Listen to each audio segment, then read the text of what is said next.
Hello there, and welcome back. What is this place? Disconnected. Disconnected. Disconnected. Disconnected. Disconnected. Disconnected. Disconnected. Disconnected. Disconnected. Disconnected. Disconnected. Disconnected. Disconnected. Disconnected. I'm starting to feel disconnected. You have reached a number that has been disconnected.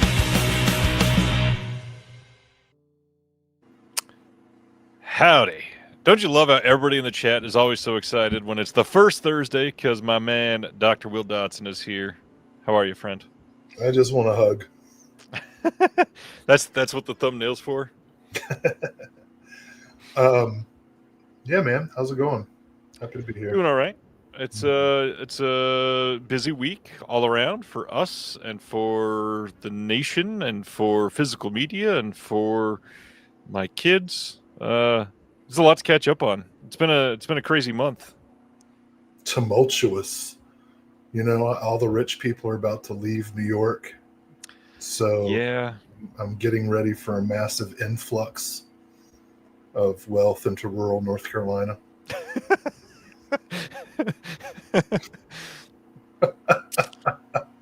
That's exactly where they're headed for. That's true.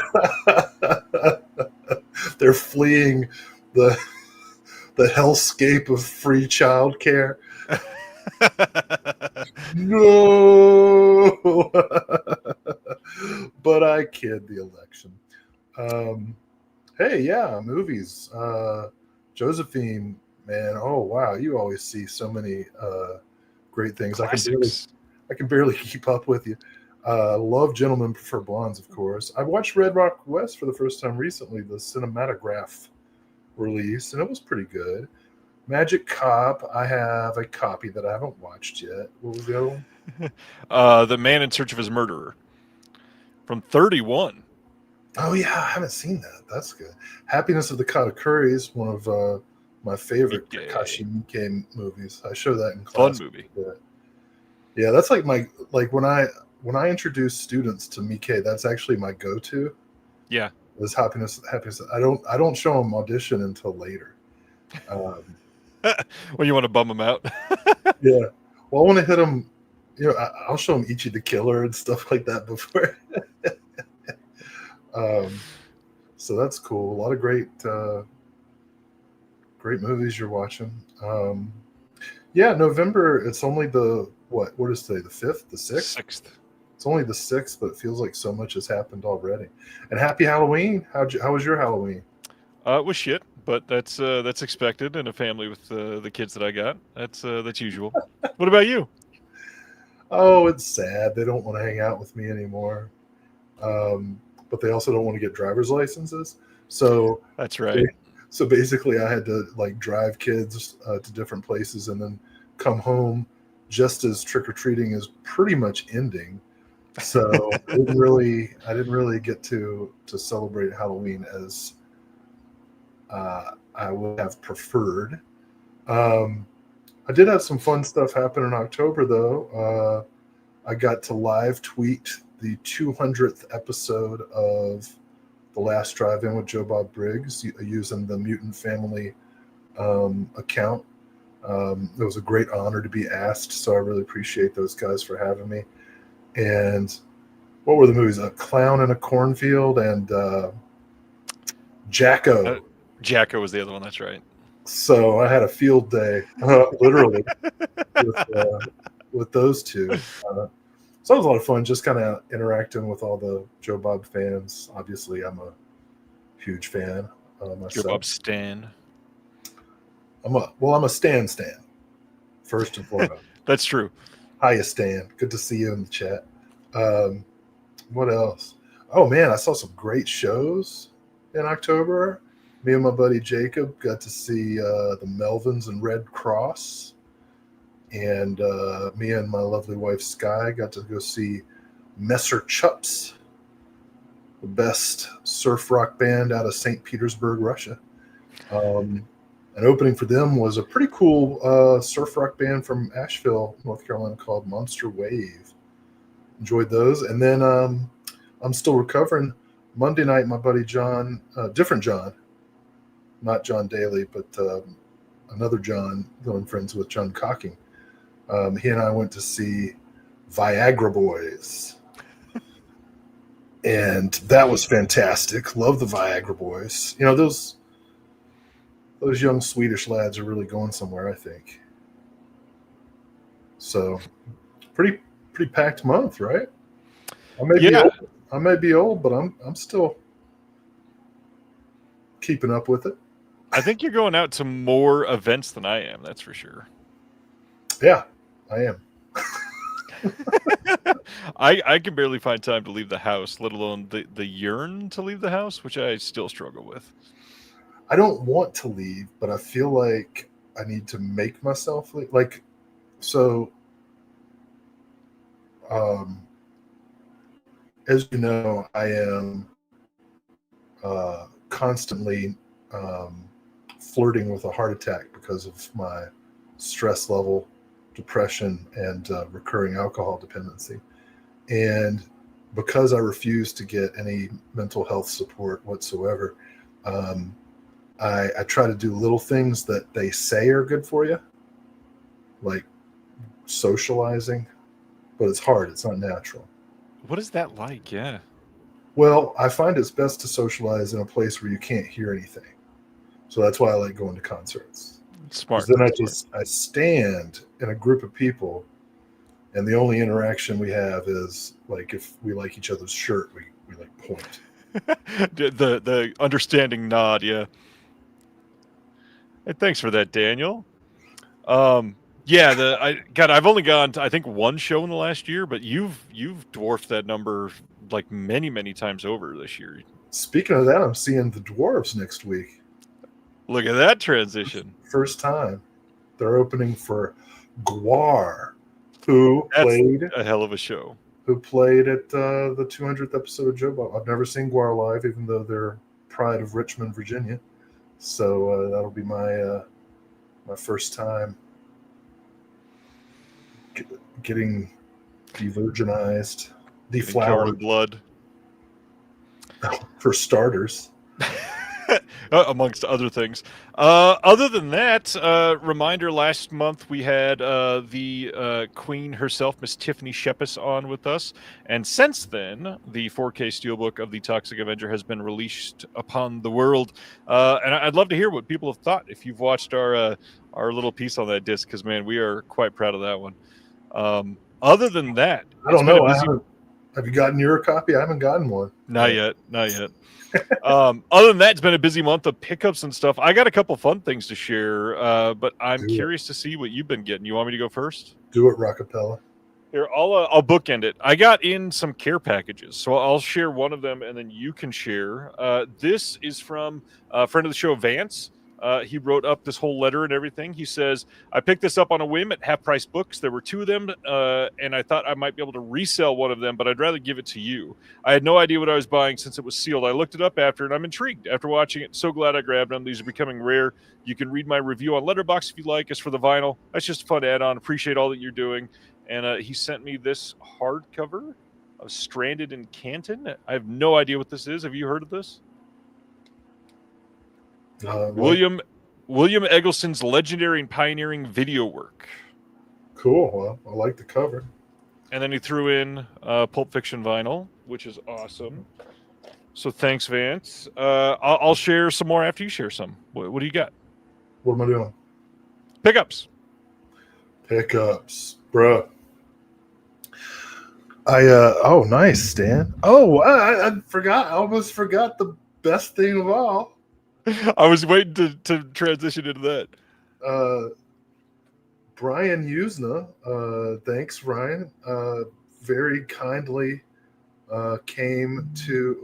virtually came to my cult films class and talked to the students for like an hour and 45 minutes, answering questions, talking about his career. You know, he lived for several years of his youth in North Carolina and still has some property here. So he was happy to talk to some North Carolina students and shared a lot of interesting stories about not just his early days producing, his partnership with Stuart Gordon, but also his later work in Fantastic Factory and helping develop the film industry in Spain, and actually told the story of drawing connections of starting with movies like Faust and Dagon, and building up to the Wreck franchise. So that was the coolest thing, and he was very generous. Some of my students asked, frankly, stupid questions. I told him, like, look, if you can't think of a good question, this is a time you can use ChatGPT to help yourself out. Some of them were just like, no, it was good. It was good. I was really, really, really honored. Just what a nice guy. For the record, Will said he was generous with his time. He was very, like, almost 2 hours generous. Long Q&A, robust conversation, some very interested students and some very not interested students also.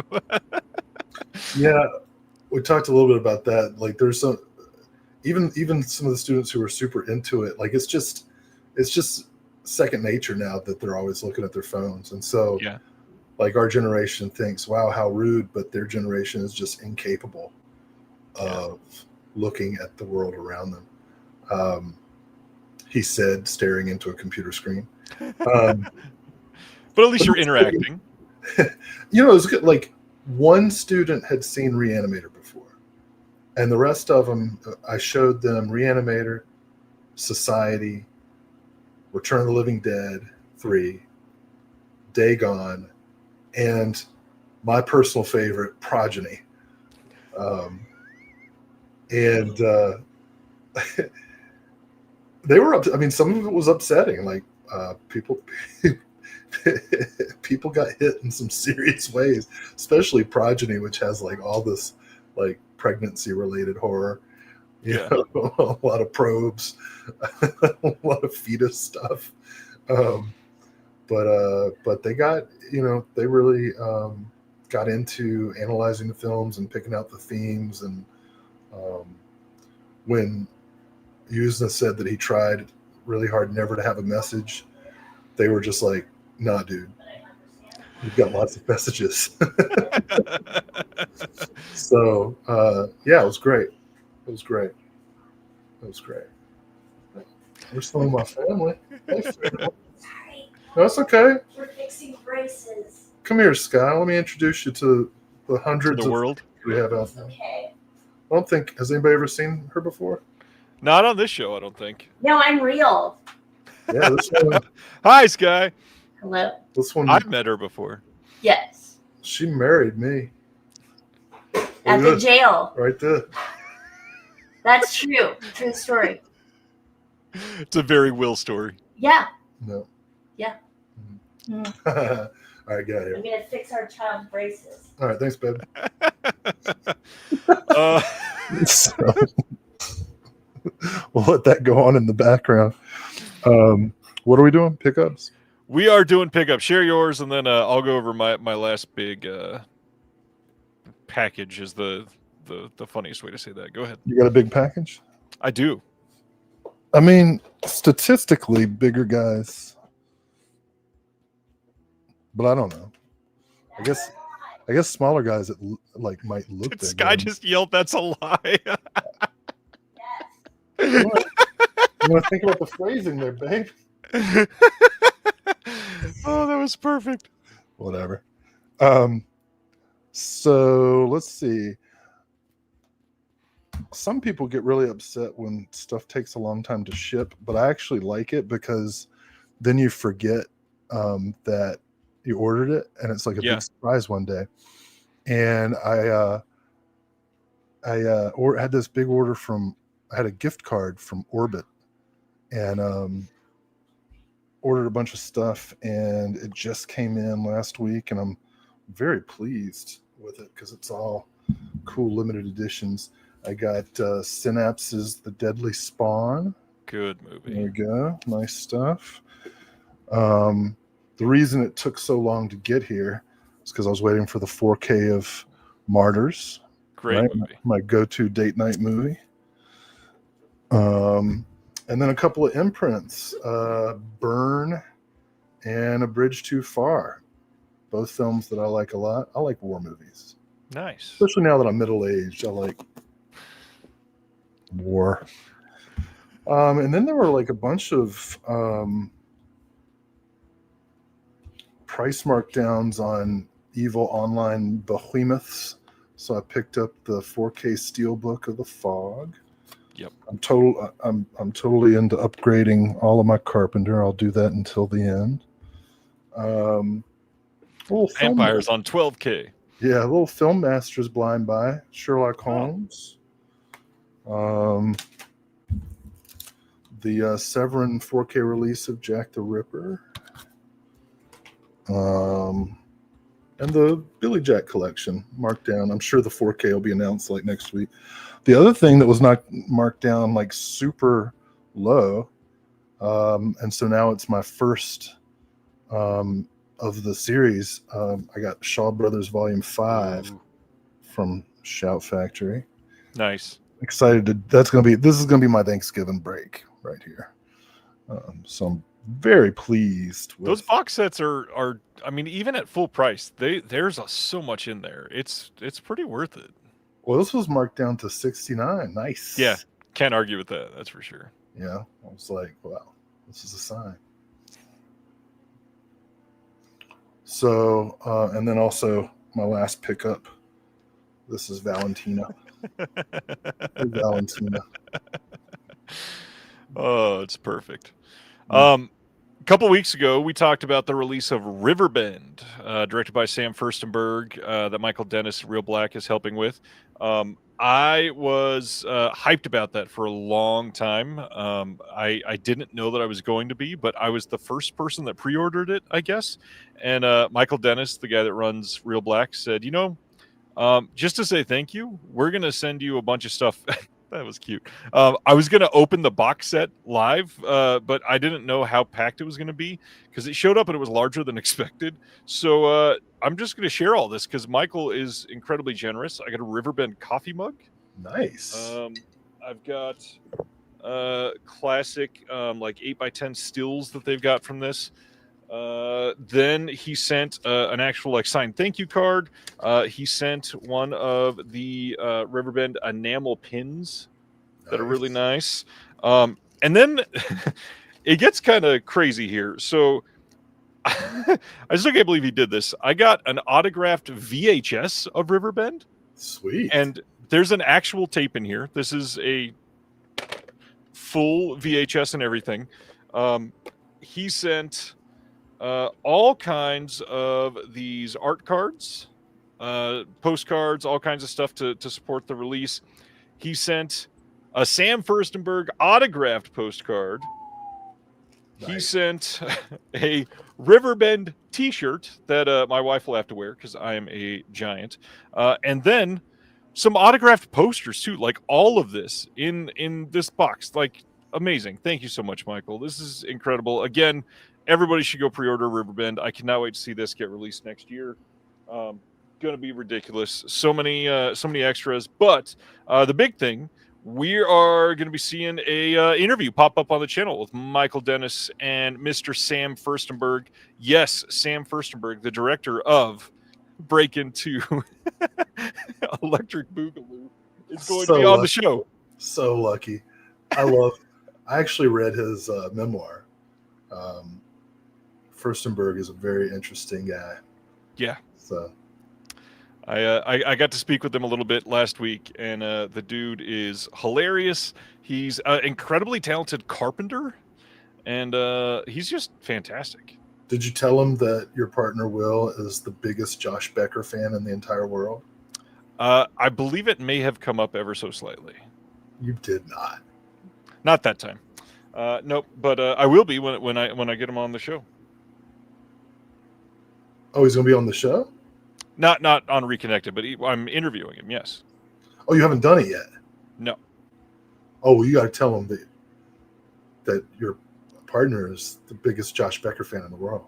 That's what I just said. Yes, I said I was going to bring it up. And he's going to be like, that motherfucker. And then just today got in the brand new Deaf Crocodile release of Alrane. And the Oh yeah, Speaking Frog.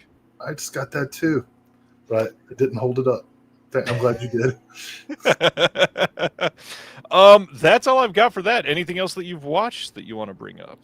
Watches for October. Let's see.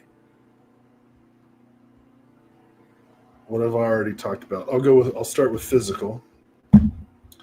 Just the other night in cult films class, I showed a film that I like to show fairly regularly because it really turns people on to Thai martial arts films, and that is the 2008 Chocolate. Good movie. Starring Ji Yanin, graduate of the Tony Jaa stunt school. Some of the best fight choreography. Incredible. Of all time, I think. And some of the best injury bloopers at the end, too. They're not funny like in Jackie Chan. Like, these injuries are like people going to the hospital. And yeah. So Chocolate's always a lot of fun. And it's interesting because this was a film about a character. Ji Yanin's character is on the autism spectrum. As we would say now, she's neurodivergent. And though the actress herself is not neurodivergent, activist groups and disability rights organizations hailed this movie as being particularly sensitive and kind of well-rounded as a character. Another film that I watched this month on streaming was people have been recommended that I see this and its sequel, The Accountant. Did I talk about that last month? No. I think you talked, or either that or we've just talked about it so much that I feel like you talked about it, but I'm so ready for you to rant against it. First of all, I didn't know you could do that anymore. I didn't know like the Forrest Gump thing was still at play. Like it was like Ben Affleck watched Tropic Thunder and was like, yeah, I'm going to do that. I could do better. Whoa. In addition to being one of the dumbest movies I've ever seen, it was one of the most cringy, as the kids would say, portrayals by a neurotypical person of a neurodivergent person that I can recall seeing. I have not seen the second one yet. I have a problem with John Bernthal.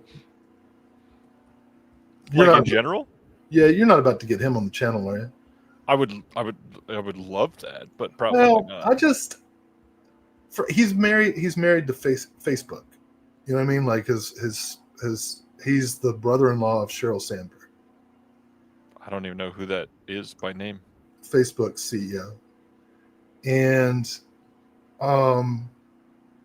I feel like when your family is evil and when you are like a soft-handed actor, you shouldn't be acting all tough. I don't like that the Punisher is in bed with Facebook. I don't know. Maybe he's a nice guy. I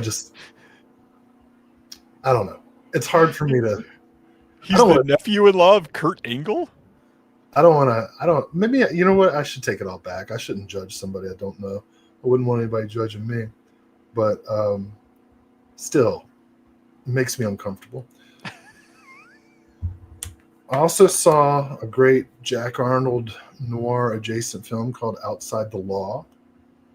This is about a disgraced army dude with daddy issues trying to take down a counterfeit ring. It was pretty cool. Enjoyed it.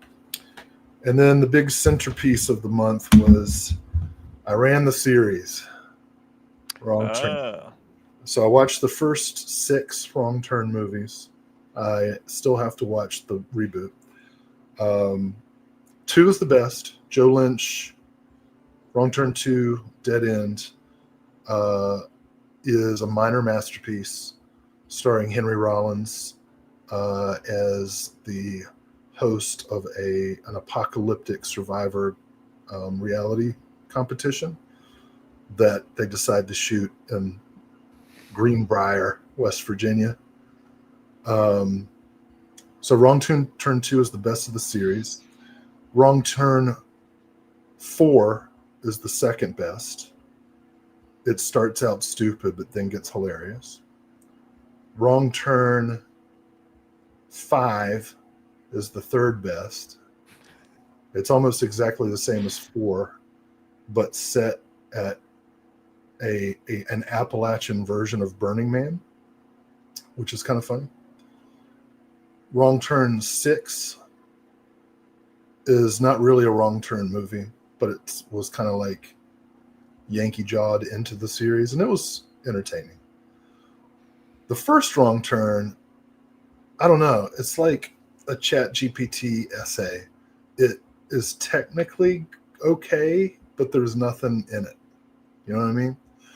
But by far the worst of the Wrong Turn movies is part 3, because it wastes one of the greatest setups for a movie ever. A prison bus full of Latin kings and white supremacists driving through the backwoods breaks down, and they have to contend with inbred mutant cannibals. You've got American History X meets Blood In, Blood Out, Bound by Honor meets Deliverance, and you screw that up? Unforgivable. Wrong Turn 3 could have been the greatest film made in American history. Instead, it took the greatest premise ever and just pissed on it. I'm angry. I read that the director is dead. Rest in peace, but I'm very unhappy with your work on part 3 of the Wrong Turn series. What'd you see? Not Wrong Turn. I still have never seen a single Wrong Turn film, even Joe Lynch's. Well, that's just doing disservice to your friend. It's true. I apologize, Joe. Do I look like an evil mad scientist? No, you're too kind to it. Stroking my cat. I'm like the bad guy in Inspector Gadget. It's true. What's his name? The Claw? Or something like that, right? People in the chat, what's the name of the bad guy in Inspector Gadget? Is it not the Claw or Master Claw or something like that? I don't know. Dr. Claw. Thank you, Ronnie. Thanks, Ronnie. I'm not crazy. And eloquent. Well, both things can be true. All right. To bounce back from what you were talking about first, and then I'll go to some physical things. The modern movies I saw this week. I saw maybe my best weekend in the theater this entire year. I went and saw Yorgos Lanthimos' Begonia. Thought it was pretty incredible. Remake of Save the Green Planet with Emma Stone. Jesse Plemons steals the show. He is remarkable in that movie. Emma Stone is great, but he is just over the top incredible. More people should be talking about his performances when it comes to award season. I saw If I Had Legs, I'd Kick You, the newest A24 film. This stars Rose Byrne, and it's essentially Tormented Motherhood, the movie. And the way I've been describing this as is incredible film. I hope to never see it again. It was very, very good and also very stressful. And I also live a lot of that most every day. And I don't want to see a movie about that. But also, she did very, very good. You know what? You know what happens every time a movie gives you Plemons? You have to make Plemonade. You make lemonade. That was pretty good. Pretty good. After that, I saw maybe the most surprising movie I've seen in the theater in a while, and that is this year's Anniversary. This is essentially like political radicalization in a family. Whoa. We don't talk about that here. But it stars Kyle Chandler. Who's that? Mr. Friday Night Lights. Mr. Texas. Okay. It's very good. I will say that it is a quite incredibly put together film. Very tense throughout. Some shocking moments, but it's not like a horror film or anything like that. It is very much a thriller that is a slow burn thriller. And when it pays off in spades. I thought it was kind of incredible. And also, like, hardly anybody's going to see it. So you should go see it because it is fantastic. The last one that I saw in the theater this weekend is not necessarily a brand new movie, but also it's a brand new movie. It is Bahubali the Epic. It is a pair of Indian films that have been re-edited into a single film. The two films together were a little over 5.5 hours. And when you got the new edit of it that was just released this year in theaters, it's just under 4 hours. So they took a lot out of it. I freaking loved this experience. It is by S.S. Rajamouli, the guy that did RRR. And I hope that these come out on disc at some point so that more people will have a chance to see these. Just incredible sound, incredible music, fun acting. Everything is put together just stupendously. But also, he just announced a animated follow-up and to a like mythical Indian epic. That just sounds amazing. I cannot wait to see what they do with it. That's coming, I think, in like 2027. Looks incredible. But some disc things that I wanted to talk about. I've been showing my kids some, I won't say adult, although some of them are, because that's a weird way to say it, but like grown up horror-ish movies. First off, I think I talked about this last week, but I know you didn't get a chance to talk about it. I showed the kids Arachnophobia, and that was a damn good time. But this week, I showed the kids Halloween for the first time on the Scream Factory 4K. Had to cover some eyes on a couple little quick parts. But the one that I don't know why, but it took Jonah by storm. We showed the kids Paranormal Activity. And Jonah loved it, Paranormal Activity so much, he came home from school the next day and turned it on again. Wow.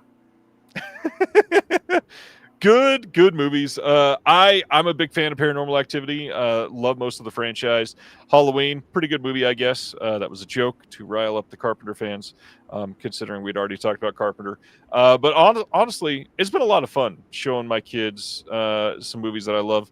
What we have never talked about this for you. Any movies that you've gotten your kids to watch and love that you've been able to share, or they hate most of it? None of my kids will watch anything with me. What if you deliver it in 90-second videos that are in vertical format? No? No. It's a really sad thing. So let's move on. Wow, Carrie saw the anniversary 5 times. It's a great damn movie. That's an endorsement. I did see one movie in the theater this month. My friend John Daly and I met our new friend Phil Jarman, the host of the Spook House podcast, which we recommend. And we went to see the Cabinet of Dr. Caligari with a live quartet and soprano. That's right. And that was quite cool. Quite cool. Act 3 of the Cabinet of Dr. Caligari usually puts me to sleep, but so the live music helped. If you get to Act 4, it's okay. I wish you could see. You can't see, but for those that's a question. For those listening, this is its back leg here. For those on the podcast, I have a cat sleeping on my chest. We have 3 cats, and generally at least one is sleeping on my chest whenever I watch a movie. They're the only ones who watch movies with me. My family hates me. I love it. All right. Anything else that you want to discuss before we get into announcements? I feel like October was so busy that I'm forgetting something that I should say on this show. Do you know what it is? No, but I'm feeling the same thing. Yeah. I don't know. I was thinking, because it's November and we like to celebrate the genocidal conquest of this country by telling each other what we're thankful for. And this has been a tough year for, I mean, it goes without saying, this has been a tough year for everybody. And there's so many people who are suffering now because of the government shutdown. I mean, it's certainly pinching us. But I also have a lot of things this year that I'm really grateful for, and I don't want to take those things for granted. A lot of which has to do with work that we've done together and separately for different releases. And so I'm really grateful to the companies that have worked with, that have given us a chance. There's a lot of stuff, a lot of companies that we've worked with for the first time this year. Like last month, we announced the first film we worked on for 88, being a Joe D'Amato film. Like, wow, getting to work on The Hyena. So really grateful for that. And tonight we get to discuss the first contribution to Unearthed Films too. We do? Oh yeah. The Ugly. Right. Yeah. So when do we get to talk about the second contribution? That's a great question. So, you know, it's been a year, I guess. I don't know. I hope everybody out there is doing okay and making it, and I hope that we survive for another year. And that is honestly existentially true on multiple levels. I mean, not to bring it back about what the show is generally focused on, but physical media is, it's a luxury. None of us have to take part in all of this. And to be completely honest, hearing from pretty much every company in this industry right now that it has not been a great summer and beginning of fall for people that are selling discs around the country right now. People are struggling, which means they're able to purchase less, but the rising cost of things means that costs are rising from everything from acquisitions to materials to printing to postage, and it's taking an already very lean industry into areas that are approaching too lean to survive for some of these companies. Obviously, this is not meant as a, hey, please go give your money to these hard-earned companies, but I just know that a lot of people that are doing this are doing it for the right reasons, and to survive, they got to have an income, and it takes a lot to be able to put out one disc. Many hands touching things that are affecting special features and replication and authoring and manufacturing and shipping that you don't think of. For many of these companies, you see one face and that's all you think of, but it's kind of crazy how many people impact a single release, and all those people deserve to be paid for their time. So it's a lot the other days that are affecting people. Being paid for our time. What a concept. What a concept. I will end with the lamentation that is rough, because I know how much it would mean to you if I could make it happen for us. But I will say one consolation of this last month was being able to help a company book an interview with Mr. Jim Wynorski, and it wasn't us, so that I could get Will to talk to him, and that felt awful. Yeah, thanks for the reminder. But I can't wait to see that disc released. That will be coming out in the new year, and excited to see what everybody thinks, because, man, there's a lot of still really, really cool things happening around the world. In the face of adversity. In the face of adversity. as the face of adversity stares up at your chin. Yeah. It's a pretty cute cat, isn't it? My little therapy animal. All right. Well, you ready to dive into some capitalism? Yeah. Speaking of how hard it is to put out discs, let's talk about the 100 announcements this week. There's not 100. There's like 94. All right, let's get into it. First off, last week, Imprint, during the show, announced a 4K and Blu-ray release of Alligator 1 and 2 coming out in Australia on January 7th. Alligator 1 is 4K, Alligator 2 is Blu-ray only. The fact that Alligator 2 has now come out on Blu-ray, I think 3 times in the last couple years, people are asking, why is it not 4K? That's pretty telling to me that there's probably a problem with the elements, because if they could have done it 4K, the third company would have done it in 4K. It's not like a race to keep it on Blu-ray, so just keep in mind it's likely not coming on 4K anytime soon, based on the fact that it just keeps happening on Blu-ray. Limited 1,500 copies. As far as extras, there's all kinds of archival extras on here. Nothing new. But it's in my opinion, the best looking art for this disc yet. Really like the way they put this together. Looks good. Alligator 2, the Blutation. Because it's next up, Lawnmower Man 1 and 2 coming on Blu-ray from Imprint on January 7th as well. As far as extras, again, literally nothing new. But yeah, fun looking release. How do you feel about Lawnmower Man? I'm sure you've seen at least the first one. I have not. Yeah, I've seen the first one when I was a kid, and I remember thinking it was like the dumbest thing ever. But then last month I saw Virtuosity, which was the new dumbest thing ever? Better. I would revisit it. I'm not going to shell out for a deluxe edition, but I would be willing to revisit it and to see the sequel, which I think I almost bought from Ronin Flicks one time, and then like you fill up your cart with way too much stuff so that you can delete some things and then trick yourself into feeling better about what you're doing. Lawnmower Man 2 was like my go-to, put it in the cart and then delete it disc whenever I go to a Ronin Flicks sale. So I'd like to see him, but uh-oh. Did you wake her up? Oh, is there another one? There's another one.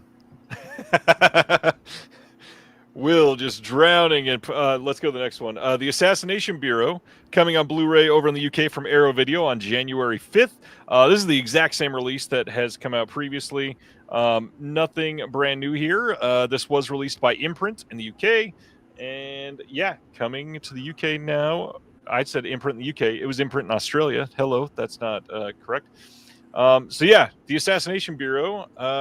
Diana Rigg, Oliver Reed. Fun movie. I do have. Is it Arrow? Yes. Yeah, I have that, and I actually watched it for the first time this year.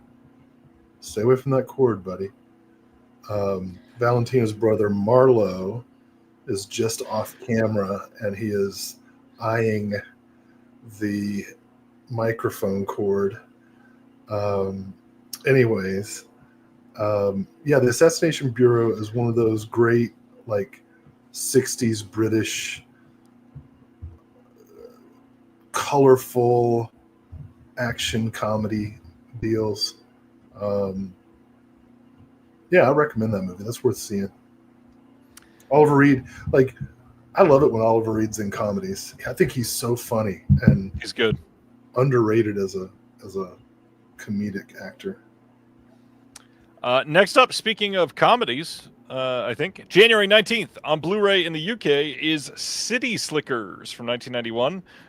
This is a disc I was not expecting, but we've got the old audio commentary here with Ron Underwood and Billy Crystal and Daniel Stern. New interview with the director. We got a new interview with Robert Costanzo on here. New interview with the actor Kyle Secor. New interview with the actor Josh Mostel.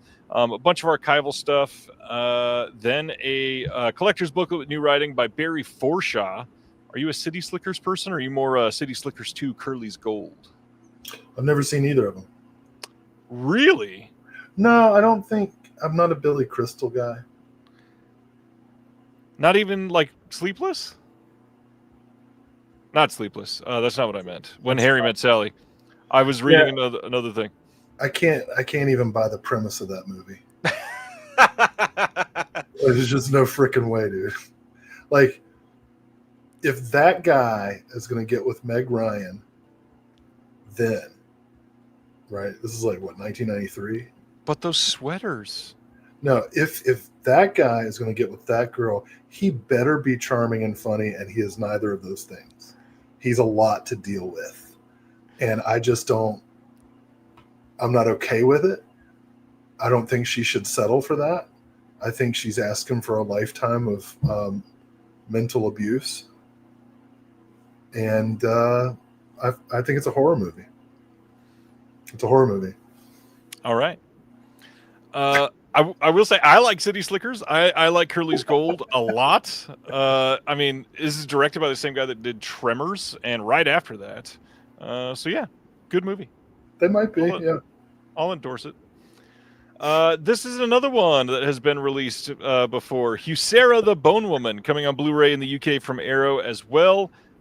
This one is going to have on it new audio commentary by Kat Ellinger, new visual essay by Anton Battelle, and then a booklet new writing on the film by Kat Hughes as well. I've never seen this one. I feel like this was a Shudder movie. Did you see this one? Yeah, it's a Shudder movie. And I have not seen it yet, but I really would like to. It looks very intriguing. Indeed. Another one that I just love. January 27th here in the U.S., we are getting a Blu-ray of Cheap Thrills from 2013. This is the Pat Healy movie. We have new audio commentary by Alexandra Heller-Nicholas on this one. New interview with E.L. Katz, the director, and producer Travis Stevens. New interview with Pat Healy, Ethan Embry, David Keckner, and Sarah Paxton. New interview with the writers Trent Haga and David Churchirillo. We've got a new interview with the special effects makeup artist Hugo Villaseñor, some archival extras, and then a poster on this one, plus a booklet with new writing by Heather Wixon and Matt Donato. To me, this feels like a movie that you'd love. Have you seen this one? No. I have not. But, you know, Trent Haga is a trauma vet. Yep. And did Trauma's Edge TV with the great Tiffany Shepis, and has been in several fantastic films, not least of which being Terror Firmer. How would you like that to be your first movie? I like a movie that he made called Dead Girl. So I haven't seen Cheap Thrills, but I will. I think you'd like it. Looks like something. I meant to talk to you. We might have to talk after. I helped facilitate a commentary for somebody that got their work started with a Trauma distributed film. We'll have to spend a couple moments on that. Yeah. Let's keep going. Next up. Man, the pandemic's been good to you, buddy. Let me tell you what. Of all the people in the world who are grateful for COVID-19, this guy right here that I'm talking to is like, my whole life changed. Thank you, pandemic. That and other people talking about Blu-rays that I could not stand on YouTube. Without that happening, I would never have done any of this. So thank you. So anger and disease lead to joy and success. Oh, yes. January 13th here in the US and Canada, we're getting a 4K of Evil Dead Rise from 2023. This is a freaking loaded disc. We've got a new interview with Lily Sullivan, new interview with Alyssa Sutherland, new interview with Gabrielle Eccles, new interview with Anna Marie Thomas, new interview with the special makeup effects designer, new interview with the editor, new interview with the sound designer, new interview with the composer, some archival extras that were on the UK releases. We've got a new Evil Dead featurette. We've got a short film from Lee Cronin from 2013. He's the director. We've got a reversible sleeve. We got a double-sided fold-out poster, and we got a booklet with new writing by Michael Gingold. There is so much on this release that made it finally worth picking up compared to that studio release. I know that we've talked about the Evil Dead stuff before. I don't recall. Did you see this new one? I did. My wife and I went out to see that on a date. Nice. And was the Evil Dead the only thing that rose that night? Jeez Louise. I love that you make so much worse jokes and you try to call that out. I never get personal. That's not true. Yeah, I enjoyed it. I thought that the tension, the intensity, the relentlessness of it captured the tone. I liked that a crappy DJ was responsible for destroying the world. I don't know, it just seemed appropriate. I'm going to go to the next one, but I think it's hilarious that you just said you don't make it personal right after you just spoke on 2 minutes about me benefiting from the pandemic. So thank you. Well, that wasn't like, I wasn't talking about your genitals. Well, let's talk about Steven Seagal's then. January 5th in the UK, January 6th in the US on 4K and Blu-ray, we are getting Under Siege from 1992.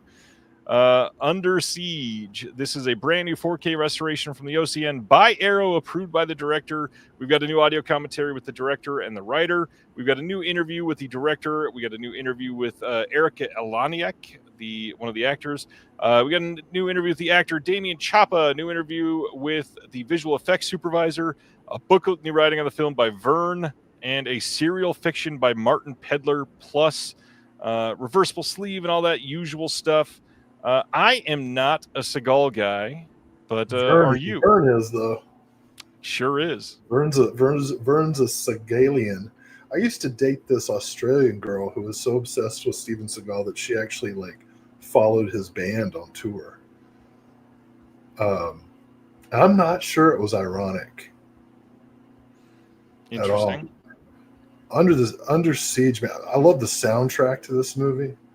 So many great earworms, like "Under the Siege," love that song. Erika Eleniak, of course, my favorite actress from the original Baywatch cast, which also included Billy Warlock of Society fame. Brian Hughes. That's true. I think I have seen Under Siege, but the only thing I remember of it, frankly, is Erika Eleniak jumping topless out of a cake. I think that's all we all remember. Yeah. And that hit me at the right time in my adolescence. So thank you, Ms. Eleniak. Jesus. Isn't this like the consensus best Steven Seagal movie?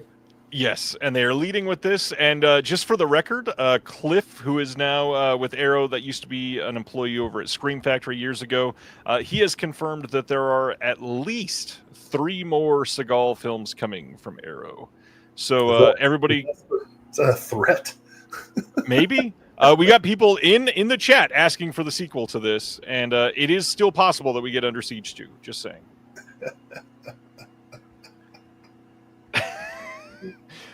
Either way, they always announce it for the first of the month, so you'll be sure to talk about them as they come over the next maybe 3 months. We'll see. I hope that an extra on one of the releases is the incredible YouTube supercut of Steven Seagal running. Oh, God. I think is the best, other than this show, the best thing on YouTube is the supercut of Steven Seagal running. High praise. For me, not for Seagal. All right. Then from Arrow, the 2006, quote, masterpiece, January 19th in the UK, January 20th in the US, 4K and Blu-ray release of Snakes on a Plane. Yes, the Samuel L. Jackson memified film Snakes on a Plane coming to 4K.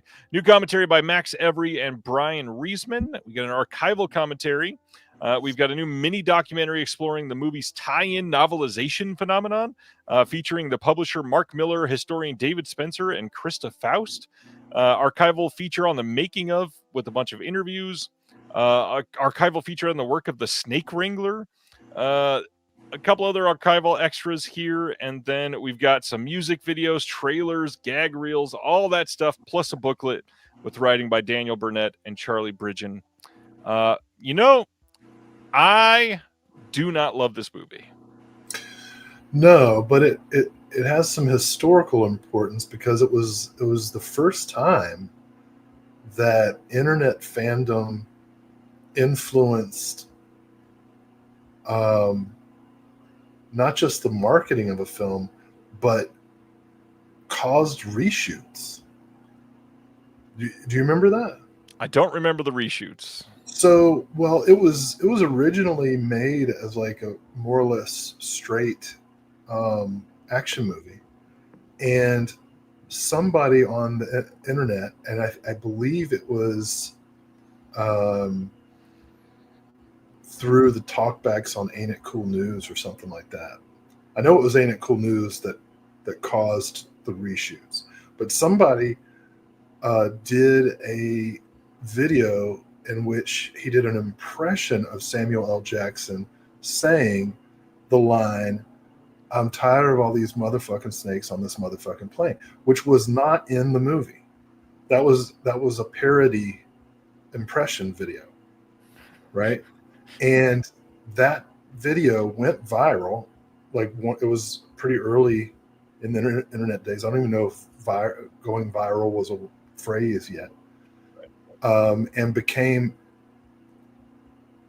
so popular that the studio was like, well, we got to do reshoots and actually put that line in the movie. And when you see the scene, it's pretty obviously a reshoot because it's like this close-up insert of Jackson's face. Yep. In the line, there's no, it's the rest of the set is gone, and the movie, so they reshot it and re-edited it to make it more comedic. It didn't really work though. It's the kind of movie that might have worked if like Jim Wynorski had done it on a Wynorski budget, but it's too slick and studio like focus group tested. It just doesn't work. Right. So it's got that. It'll always have some historical importance because like it was a turning point in interaction between internet fandom and studio productions. And Oh, good. I mean, you draw a direct line between that and the kind of secrecy that MCU films have to like operate under in order to prevent spoilers and stuff. And all those sites, Ain't It Cool News obviously like went down in flames because Harry Knowles is who he is. But other places like Chud, right? All those early like movie fandom sites that are really the basis for what we're doing right now. These early foundations of internet movie fans. So Snakes on a Plane is like of that time. That was the most boring. Sorry.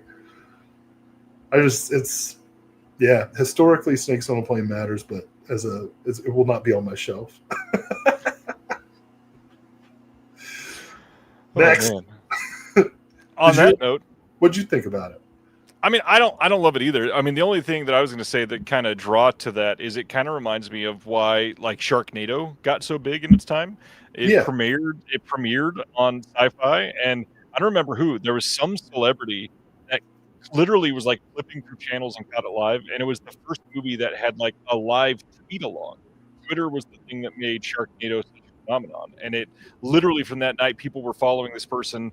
Tens of thousands of followers. Twitter wasn't huge yet, and from the literal like buzz from that, it became at that point the most watched sci-fi original film up to that period.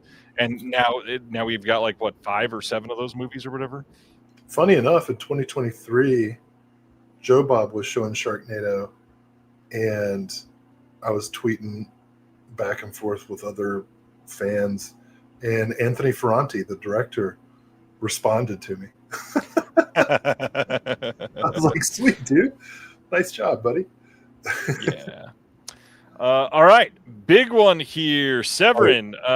We got this shipping in December. We did get a date after I posted this. They forgot to put it on the website at first.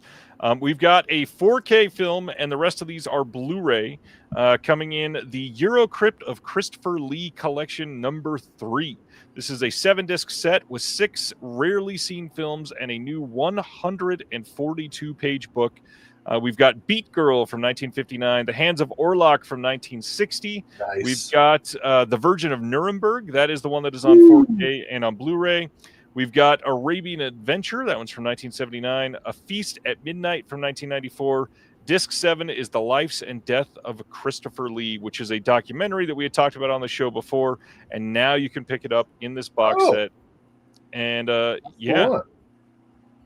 How about that? That is the one. To me, this is by far the most appealing of the 3 Christopher Lee sets that they've done yet. With The Virgin of Nuremberg, Hands of Orlok, and Beat Girl specifically, plus that freaking documentary, this becomes like, as soon as I can, I definitely want this set. This looks like a really great set.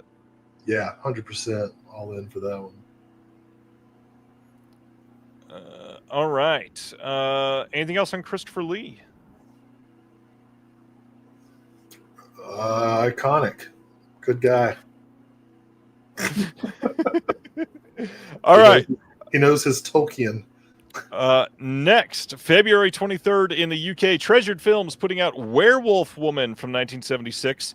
I think this is the first time, maybe ever, that we've ever had back-to-back weeks with Treasured Films announcements, which is rare for a company that small. This one is directed by sexploitation maestro Reno Del Silvestro, who did Deported Women of the SS. It is a strange, erotic, outrageously sleazy former Section 3 video nasty Euro horror sizzler, which is making its UK Blu-ray debut in a brand new 2K restoration loaded with extras, including physical extras if you want. You got 6 art cards, perfect bound book with new writing by Amanda Reyes, Daryl Buxton, and Andrew Marshall Roberts. If you get it through the website, you can get their Harry Moon magnet. You can get a fold-out poster or the extra limited edition art card for the first 80 orders. If you're a subscriber, you do get one of those. And then the disc special features. New audio commentary from Kim Newman and David Flint. New audio commentary from Eugenio Ercolani and Troy Howarth. New Stephen Thrower appreciation of Werewolf Woman. New interview with the co-star Howard Ross. New Howard Ross Q&A filmed at Weird Worcester from last year, or this summer actually.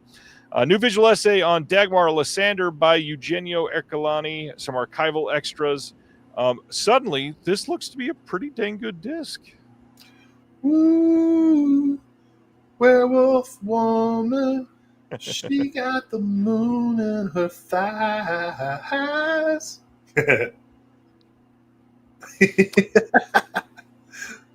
That's a good song. It is. Even better when you sing it. It's like the Eagles. Is that who that is? I think so. I've never seen this. Have you seen this? I feel like I have, like VHS days back in the video store, but no memory whatsoever. So, I desire this. You desire the Harry Moon. I get it. All right, January 31st, we've got a brand new thing coming. Arrow Video has teamed up with Mutant to put out a 4K media book of Donnie Darko. First off, this is the exact same disc as the previous 4K release. So if you've got that and you're kind of so-so on Donnie Darko, definitely no reason to pick this up again. But they are doing something unique, which is a U.S. media book that is pretty rare nowadays. And to see Mutant jump in with Arrow, that's pretty damn cool. It says, we are thrilled to announce new collaboration with acclaimed genre distributor Arrow Video, launching with our version of the cult classic Donnie Darko, the first release in the 4K UHD Mutant Media Book series. It features both the theatrical and director's cuts on 2 4K Blu-ray discs with brand new artwork by Greg Ruth and a layout by Craig Oldham. The initial pressing is limited to 2,000 units with a 44-page media book housed inside an exclusive first-run numbered slipcase.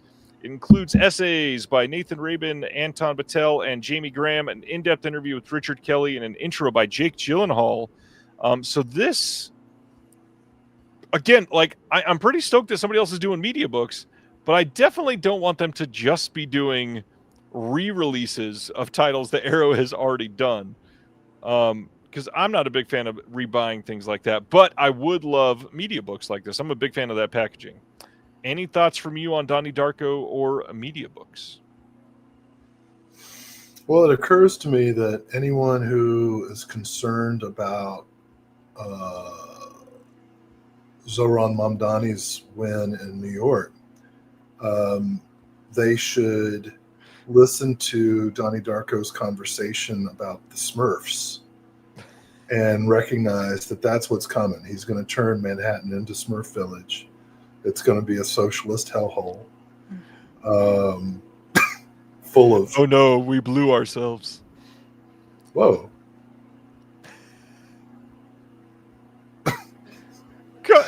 Please tell me you know Arrested Development. Yeah, I know Arrested Development. They're one of my favorite hip-hop groups of the 90s. Anyways. Tennessee. So nothing actually about this. Got it. Tennessee. You know I don't like Donnie Darko. I thought it was your favorite. Ronnie is on point. Like, you have never been so full of innuendo and outright filth. I'm shocked, frankly, at the level of blue humor that you have descended to. That was good. It's Mom Donnie did it for all of us. I'm sorry. Mom Donnie! Carrying right along, since you don't want to talk about it. Coming in Q1 of 2026 on Blu-ray from TerraVision is a box set called 90s Nightmares. This includes Mountain Fury, Hell Spa, and Lady of the Lake. We had a live stream to talk about this box set last Friday, and you had some thoughts. One of these was the second Fangoria DVD release, right? Yeah. Brad said it was the first, and I texted you immediately. It was like, actually, it was the second. First, so I don't know anything about Hell Spa, but wait, is that Hell Spa? It's Hell Spa. Yeah. I mean, the title has already sold me. John Daly's trailer for Mountain Fury has made me very much want to see that film. And Lady of the Lake is the only one of the three that I have seen. I did Fangoria back in the 90s had briefly a distribution label. Their first film was I, Zombie, which is one of the saddest zombie films ever made. It was made for a budget of like $12,000 or something. Right. It's like crazy low budget. And it's about a guy who gets infected and like slowly rots. And it's so sad. Lady of the Lake, as a follow-up, was really weird. And I remember being very confused by it, and the imagery was really compelling. So I'm very happy to have a chance to see it, cleaned up and presented on Blu-ray for the first time. That alone makes me want to get the set. Yeah, I can't say that Lady of the Lake is good or in quote marks good. I just don't remember, but I do remember the imagery being really compelling, and so I very much want to see it again.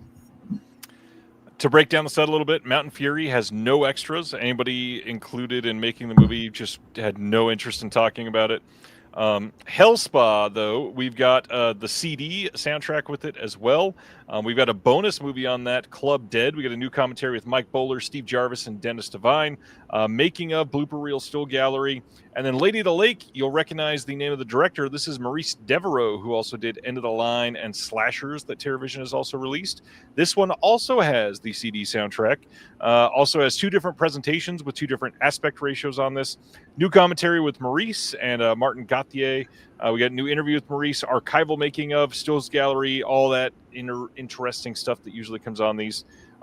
Pretty compelling set. However, they are SOV films. If that is not your bag, this is just probably not going to be your bag overall. But watch the trailers. John Daly cut some amazing trailers, and these look just incredibly fun. He does make some great trailers. And I say this with all compliments. John Daly can polish a turd like nobody in the business. It's true. He is the best at it. And I got to be honest, I truly love Earl Kess's cover art for this box set. I think if you're putting out a box set called 90s Nightmares, this is exactly the vibe that I definitely want to see on that box. Yep. All right. One thing that surprised the hell out of me this week, we are getting another media book, this time from Dark Sky.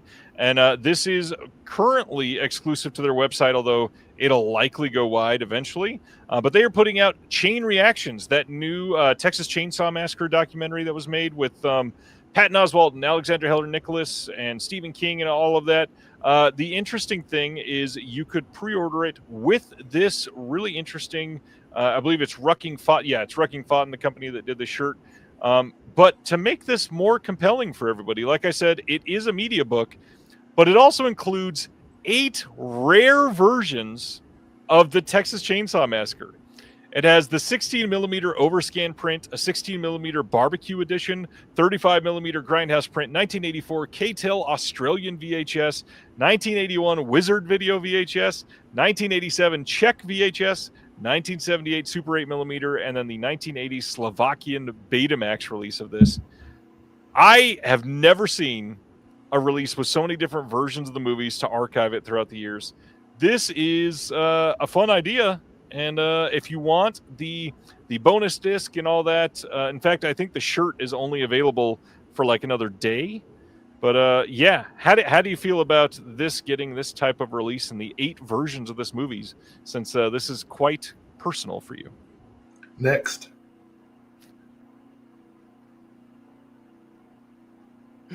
You don't want to say anything? Nope. Okay. Let's talk about some OCN stuff then. You want to talk a lot about Garbage Pail Kids? Sure. This was guessed last week, and it was revealed last week during the show that the next VSU is the Garbage Pail Kids movie from 1987. This is a brand new 4K with Dolby Vision restoration. Commentary with some of the lead actors. We've got a new interview with the actress Katie Barbary, new interview with the special effects and animatronics artist Hal Miles. Some archival extras on here, and then a 40-page perfect bound book with essays by Austin Trunick, Chris Shields, and Walt Cha. I am amazed that we are getting Walter Cha talking about the Garbage Pail Kids movie in 2025. Tell me how much you love this movie, sir. Well, I don't think I'm spoiling anything by saying that it's not a great movie by any like objective measure. Yet it is so bizarre and gross and nostalgic that I am very tempted to upgrade my out of print DVD from years and years ago. But like, gosh, it's a the current generation, they don't really understand toys. And our generation, I'm speaking primarily of elder millennials and younger Gen Xers, had, I think, in the 80s, some of the strangest toys. Yes.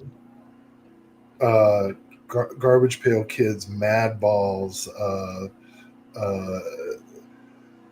all the various like G.I. Joe type knockoffs, the super homoerotic He-Man line, just so many strange things.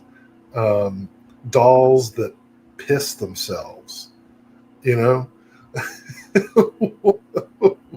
and all kinds of guns. And that was a selling point. Yeah, like I remember seeing ads for toy guns, and like part of the selling point was like how realistic they looked. And Garbage Pail Kids, like the very idea of them, of like Cabbage Patch Kids make money. Let's do that, but gross. Yeah. So, and then the movie, for somebody who hasn't seen it, I don't even want to describe it, because I feel like you have to go into it knowing as little as possible. Mackenzie Aston, the younger brother of Samwise Gamgee, anchors a cast of, well, essentially this is Snow White and the Seven Dwarfs, but like boys. You know? Yeah. Boys. I don't even know what to say. I'm just in a word salad right now, trying to formulate a thought about the Garbage Pail Kids movie. Which they didn't even try to do that when making the movie. I saw it in the theater. I remember Jesus. I will say, this has some pretty crazy practical effects in it, and for that alone, like it's probably worth seeing at least once. Is it worth spending $50 on a VSU? Absolutely not. Well, I mean that's the whole VSU thing, right? A nostalgic movie that's not very good, right? And they've put out some good movies on that line. Which one? I can't even think of the title of it right now. They've put out Congo, Sidekicks. You're probably going to say Daryl is good. No, not Daryl. Earlier than that. Cloak and Dagger. I love Cloak and Dagger. The original Roadhouse is good. Yeah. Beastmaster was VSU. Showgirls was VSU. Oh, well. Southern Comfort. That's a great movie. That was VSU? Yeah. Oh. Okay. Well, anyways, the Garbage Pail Kids movie came out before Teenage Mutant Ninja Turtles, if I'm remembering correctly, right? Absolutely did. And the suits that the diminutive performers wear are, they're kind of prototypes almost for what you're going to see in Teenage Mutant Ninja Turtles. Really well done, I think. Yeah, like I said, genuinely like impressive practical effects in the movie, especially if you like gross out humor. Just not a great movie. Not even a good movie. Such a weird era, man. Like this was the era where like somebody was like, "Hey, it'd be cool, Peter Porker the Spectacular Spider Ham," and somebody was like, "Yeah, that would be cool." Let's give it a budget. Yeah, and they get a long running comic book, and you know what it is? It's cocaine. That's true. The 80s were the cocaine decade, and that's why 80s movies are so freaking nuts. You know, the 90s was heroin, so everything's like dark and depressing. And now, everything's Garden State. Well, on that note, let's talk about the next one. I miss cocaine. Like, don't do it. It's bad for you. But like, if you're an artist, maybe. If you're gonna do a drug, go hard, man.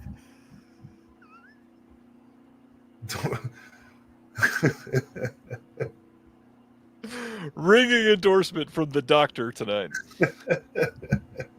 Next up, let's talk about a 4K release of Nacho Vigalando's Time Crimes from 2007, coming from the Vinegar Syndrome line.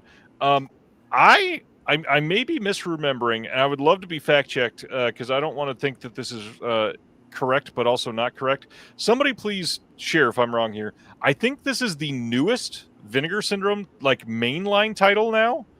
2007, and it's not in a sub-label. It's not a VSU, not a VSA, Not anything like that. Not a degausser. 2007. Yeah, probably.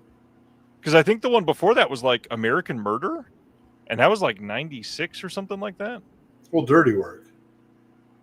Oh, yeah, that was newer this year.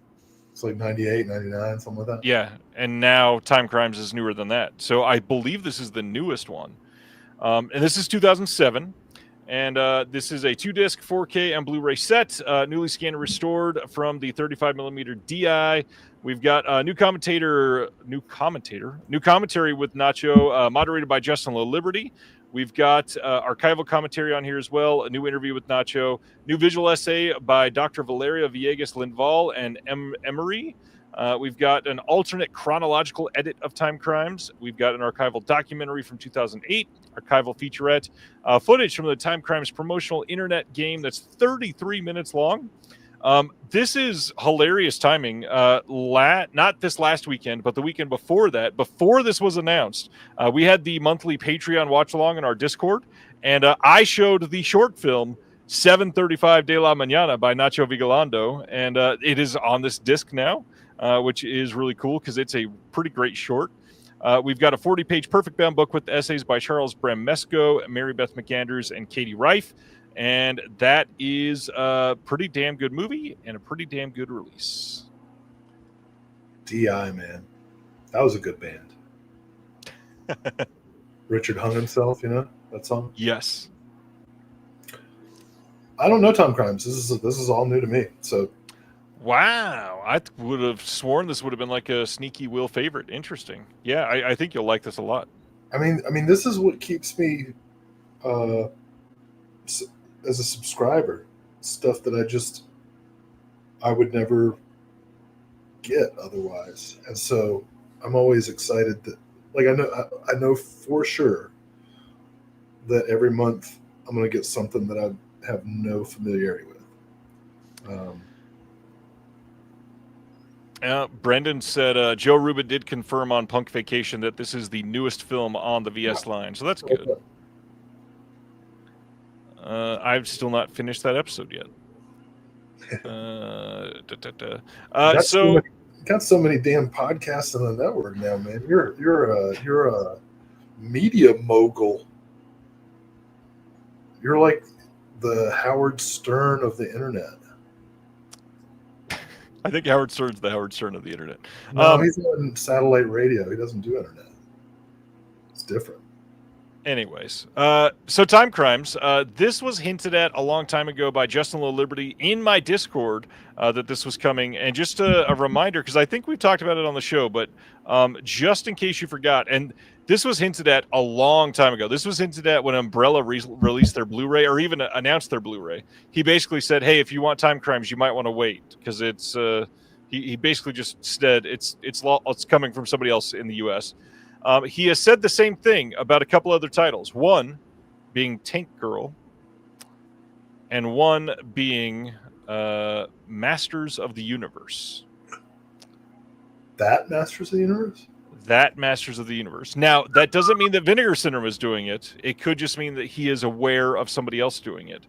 However, the way that he said it about Time Crimes was exactly the same way that he said it about Masters of the Universe. So, I mean, to me, like, Masters of the Universe is the perfect one to get a VSU style release.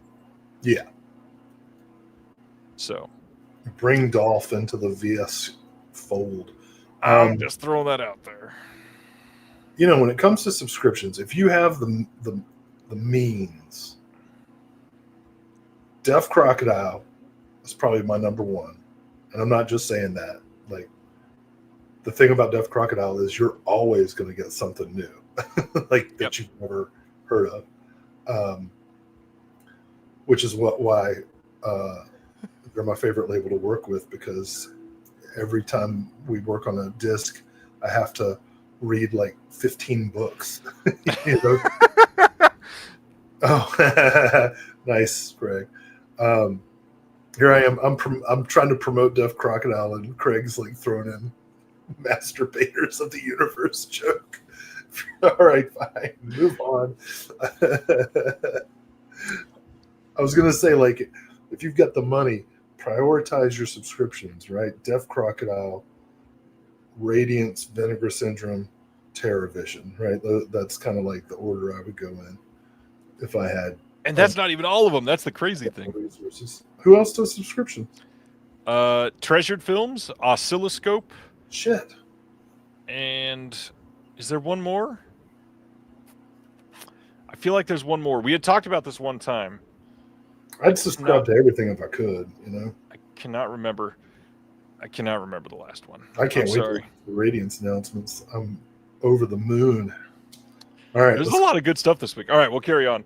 Next up, this is coming on Blu-ray this month from Vinegar Syndrome, and that is Shaw Scares Volume 1. This covers, he said Radiance, guys. Everybody shouting out Radiance is the other one. He said Radiance. That was right after Deaf Crocodile. The films in Shaw Scares Volume 1 is Sex Beyond the Grave, Hell Has No Boundary, and Haunted Tales. Gonna shout out Haunted Tales because we've got a commentary with Lance and Erica from Unsung Horrors on that one. Sweet. New commentary by Frank Jang on Hell Has No Boundary.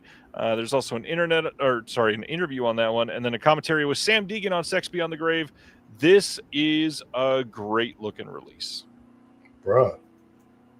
I just listened to Sam and Erica on Eros Plus Massacre talking about telephone horror, and now I get to listen to both of them talk about scary Shawscope movies. So this is great. Shawscope, scary Shaw Brothers movies. Damn good release. Yeah, this looks great. Cannot wait to get this. Next up, another new sub-label from Vinegar Syndrome. We get the first title in the Reviver line. They've got more sub labels than they do partner labels now. Almost. This one says, over the past 10 years, VS has become home to one of the largest archivally stored collections of film materials in the world. Although VS's curatorial focus has always been forgotten cult classics in the form of feature films produced between the 60s and 90s, the film archive itself includes works of all types, genres, film formats, and durations, with titles created as early as the 1920s and as recently as the 2000s. Reviver, which is a new line of releases curated by the VS Film Archive, will at long last shed light onto films which might otherwise languish, maybe forever, forgotten to time. This line will focus on resurrecting films, both full-length features and short films, which have gone missing for years. And this inaugural release will be offering the home video debut of a regional murder thriller, lost for nearly a half century, alongside a trio of hometown shorts to get you in the mood. But just like we only discovered these, films by watching them, we want you to experience the same delight, surprise, and bewilderment as the treasures or trash contained herein unspool before your eyes. With no other hints, titles, nor advance info given, Reviver is a mystery box of cinematic oddities you won't soon forget. And then they go on to even specify the profits from each Reviver go directly to helping to fund the operations and upkeep of the VS Film Archive. We'll point out, too, that the back of the release says 15 reels of film make up the contents of this release. As of November 28th, 2025, VS Film Archive contains 40,359 reels of film. I'm a reviver. I'm not going to give up. I'm not going to stop. That's my Destiny's Child impression. It's pretty good, huh? It's pretty all right. They should put me in Freddy versus Jason. So yeah, this release, we got no information on the release. They released this with a limit on the slipcover because that's what they always do because it's Vinegar Syndrome, and that limit, which by the way, when they first announced it, it was limited to 2,000 units.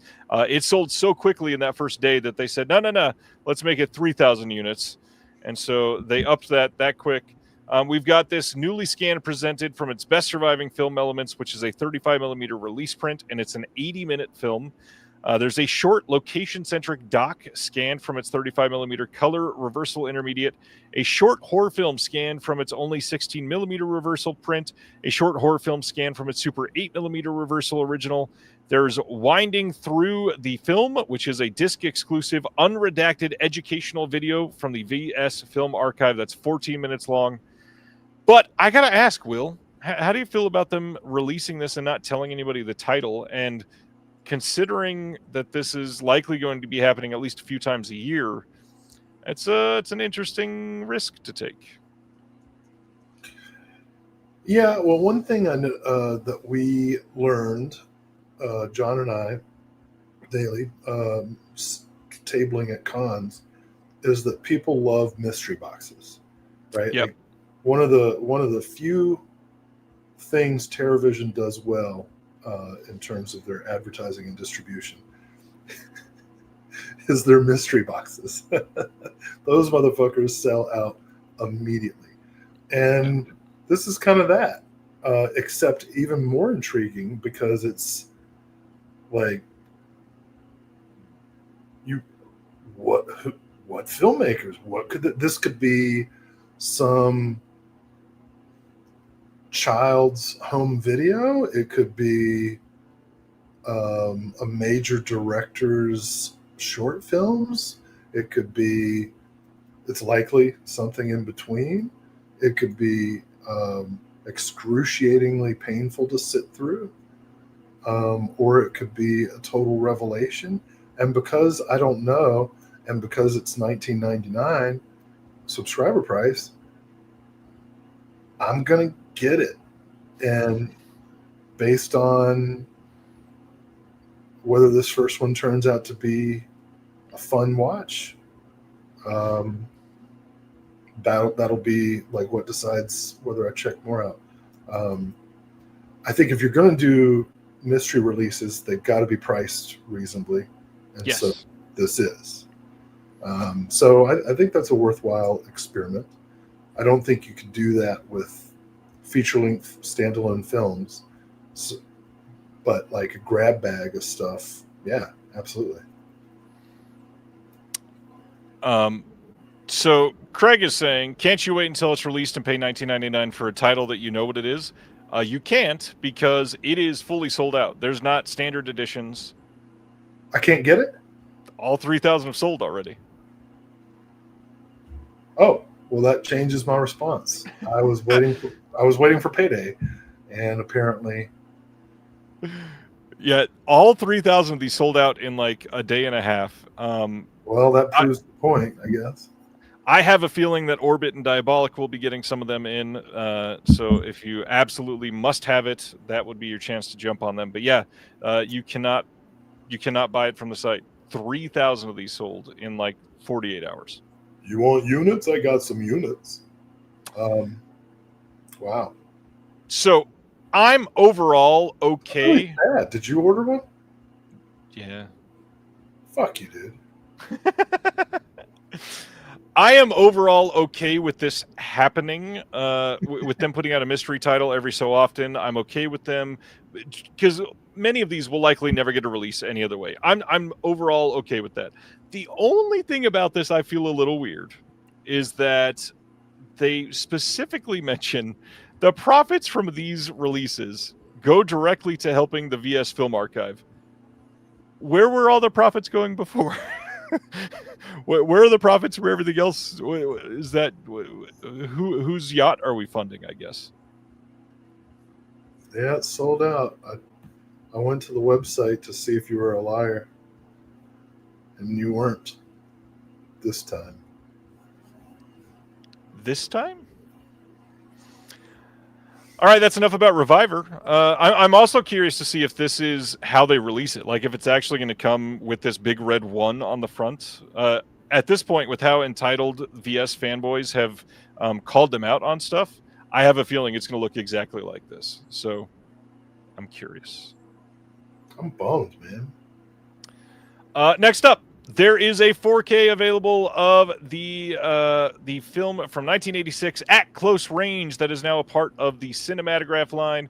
This is starring Sean Penn and Christopher Walken. You can purchase it with a fall 2025 Journal of American Cinema that they are doing, their little zine for Cinematograph. This is going to have a new commentary with Bill Ackerman and Jim Laskowski. Shout out to Jim, his first commentary. Glad you're on it. We've got archival commentary on here as well. New video interview with Christopher Walken. They got Walken to do a new interview for this, which is super rare. We got a new interview with Sean Penn. He goes, I grew a stash. That's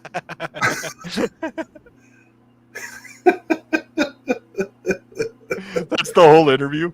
They didn't specify the length because that's all it was. New interview with Sean Penn. We've got a new interview with the casting directors, new visual essay by Chris O'Neill, some archival extras on here, and then there is a short location video of key geographic locations. We've got new text essays by Christina Caciapo. We've got Matt Lynch in here as well, Adrian Martin, and then Dan Mecca. At Close Range is a damn good film. Any thoughts from you? I said I'd do the movie, but only if I had a stash. Whatever. I am reading what CGTV just said and trying to see if there is mention on standard. Oh, it says a standard edition will be made available in the future on our website and at select retailers. No biggie. Thanks, CGTV. I put myself out there. That's cool. Go ahead, read the rest of the fucking words on the screen. I did. Go ahead. I don't need to be here. I want you to talk about At Close Range. I did. Okay. You missed it. I'll carry on then. You can also order, this is not on 4K, but it is on Blu-ray. That was my mistake because I copy and paste. The Pink Line got the second release. This is the Hisayasu Sato volume number 2. This will include In an Aria on Gazes, aka The Bedroom, and In Love -0 equals Affinity. This will include a 40-page perfect bound book with writing by Jasper Sharp, Haley Scanlon, and Felipe Furtado. We've got a commentary by Pierce Conran and critic James Marsh. We got an interview with the director, interview with the actress, and then on Love -0 equals Affinity, we've got a commentary with Jasper Sharp, an interview with the director, and then a locations featurette with the director as well. Love that they came out so quick with the volume 2. Volume 1 is now arriving in everybody's hands. I'm seeing a bunch of reviews showing up on Letterboxd, people finally watching these. The only thing that is kind of odd to me on this release is that the first one was 3 films. This one is 2 films, and maybe they only have 5 films from Sato, and it's a kind of a weird way to put those together. However, they were the same price. I feel like if we're getting one less film, let's not make it the same price. But if you got more to come, you could have made it 3 films in this one as well. Anyways, anybody checked out the first Sato release yet? Any thoughts on those films? I'd love to see what people are thinking, because I hope that people are buying these and they're doing well.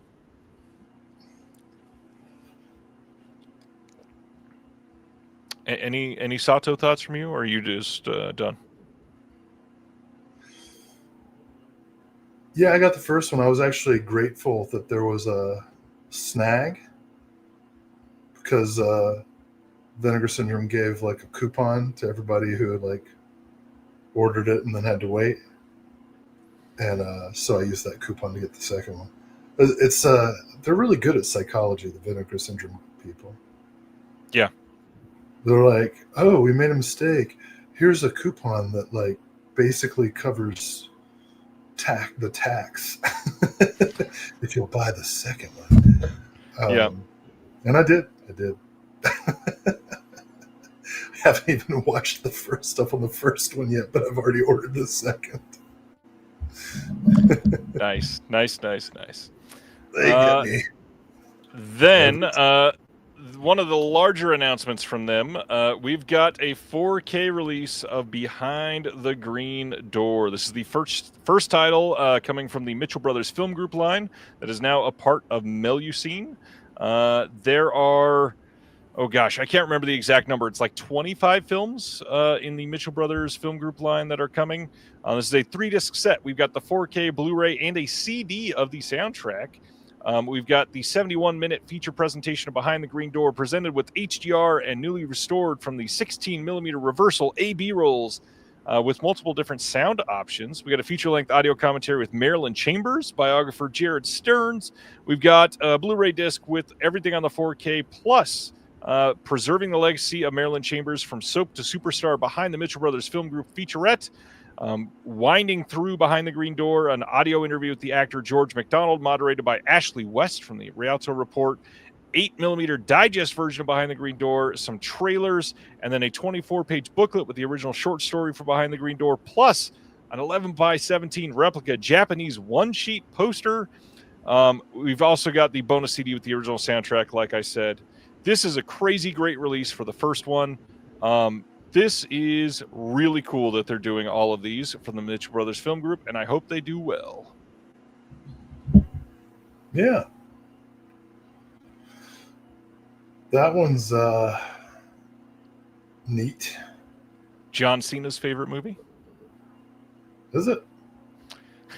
There's a memed moment where he got asked his favorite movie in like one of these variety asking celebrities moments, and somebody quickly asked him, and he said it off the cuff, and one of his co-stars was with him, and they said, "Oh, what's that one?" And he went, That's funny. Then the next day, we got a whole bunch of partner label announcements, so let's get into those as well. First up is from Shudder, and this is the Advent Calendar from 2021. This is going to have new audio commentary by Mary Beth McAndrews. We got a new video introduction to the movie by the director, booklet with new writing by Amber T. And this is one, I think this was a Shudder movie that I missed. Did you see the Advent Calendar? Yeah, I haven't watched it yet, but it's a Christmas horror movie. French, right? It's French. Yeah, I believe so. I thought it looked pretty cool. I've seen the trailer, but I haven't watched it yet. But now I shall. Next up is from Umbrella. They have put this disc out in Australia, but now it's here in the U.S. You got The Chain Reaction from 1980. The stunts in this one were staged by George Miller, the George Miller from Mad Max. This is directed by Ian Barry. This is going to have the extended Not Quite Hollywood interviews with the cast members. We've got some featurettes on here, trailers, TV spot, image gallery, and a booklet with new writing by Alexandra Heller Nicholas, who is kind of everywhere. The Chain Reaction. I've never seen this one. No, nor I. But, anything that the Happy Feet guy does, I'm interested in. Paul in the chat says it's so good and highly recommended. I will say this, the title that I'm most excited to talk about, if we talk about it, no, we're not. It's already been announced. Well, now I'm confused. Which one? The George Miller film that I think is one of the best films ever made. Oh, yeah, that's already been announced, sadly. We've gone over it. You can talk about it. Babe Pig in the City. It's a masterpiece. I cannot wait to get that 4K. Just the greatest film. When Gene Dealman got named the greatest film of all time, I was okay with it. But what delegitimized the list is that Babe Pig in the City wasn't on it. I would have ranked it number 2. Behind Gene Dealman. But it should have been on there. Babe Pig in the City. One of the greatest things in the history of cinema. So yes, I will be checking out The Chain Reaction because George Miller deserves the respect. That he does. Even though he only staged the stunts. Next up is... I'm only watching the stunts. I'm fast forwarding through everything else. This is from IFC, and it is Christmas Eve in Miller's Point. Yet another one that I meant to see last year and did not get a chance to see. This is going to have a new video interview with the director, the co-writer, trailer, a book with new writing by Brandon Strusnig, double-sided fold-out poster insert with new art by Michael DeForge, and then the original art. And then it says here, refraction glasses included with the limited edition only. I am very curious to see what happens with that.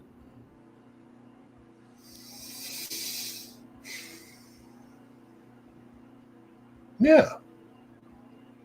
I don't know what refraction glasses do, but Well, Carrie Mulligan says it was excruciating to watch, so maybe it makes it less excruciating, but I'm betting probably not. so you did not see this one 5 times in the theater. or they did, and that's why it's excruciating. Next up, one that I've heard is incredible. Film Movement putting out Girls Town from 1996, directed by Jim McKay. Mid-90s, New York City. Patty, Angela, Emma, and Nikki are high school seniors and best friends preparing for life beyond graduation. This is led by Lily Taylor, Brooklyn Harris, Anna Grace, and recent Oscar nominee Anjanou Ellis-Taylor. This is the award-winning Sundance indie, co-written by the actors in collaboration with the first-time filmmaker Jim McKay. This is going to have a making of, conversation with the director, select scene commentaries. It is going to have a trailer and a 20-page booklet with the essay by Julia Gunnison. Tell me about Girls Town, sir. Love Girls Town. It's a great movie. At one point when I was in college, I lived in an apartment with a whole bunch of lesbians. Yeah, you did. So all we watched was Girls Town and Foxfire, like over and over, the only movies.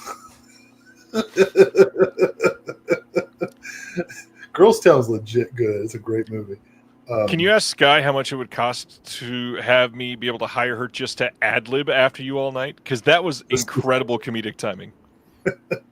Yeah, my wife's funny, dude. Like, not even like funny for a girl, just like funny.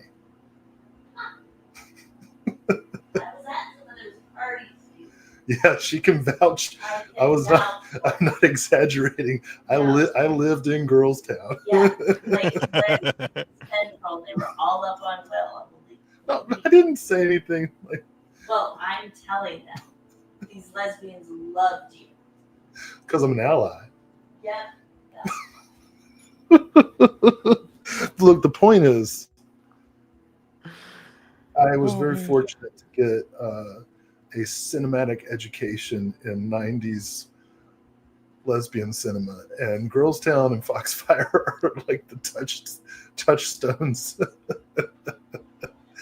Girls Town in particular is really, really good. Lily Taylor, I think next to The Addiction, this might be her best performance. Good to know. I like Lily Taylor. Good to know. She's good. Yeah. All right. Are you looking for a segue? No. Okay. Next up is from Film Movement again. This is Love's Whirlpool from 2014. This is about six strangers. This is about 6 strangers meeting in an underground sex club in Japan for a night of anonymous pleasure. While first-timers and regulars collide, each member's attitude towards sex and satisfaction becomes challenged as their kinks and inhibitions begin to reveal more than they were initially willing to let on. This is directed by Daisuke Miura. We're going to interview the director and English subtitles, and that's all you're getting. That is all I know about that. Yeah, I'm sure you look confused as well. Is this not one you've seen? All the other extras were washed away. Down the drain. You know what would have been funny is if they gotten Heather Drain to write about it. That's what, like, if I was producing this disc, I'd like, get me Heather Drain. We're doing that. I love that you say that right as Carrie Mulligan says, here comes that late night Norm Macdonald humor from Will. All right, enough about Love's Whirlpool. Does Canadian International, no, they didn't have a release this time, did they? Nope. In their newsletter, they said that they were taking a couple months off and they were going to be coming back strong. So, Next up is also from Film Movement. This is 1996's Shall We Dance? This is a big deal. Lots of people were after this title. This is Region A locked. New intro by the director, archival interviews with the director and cast, and English subs. Have you seen Shall We Dance, sir?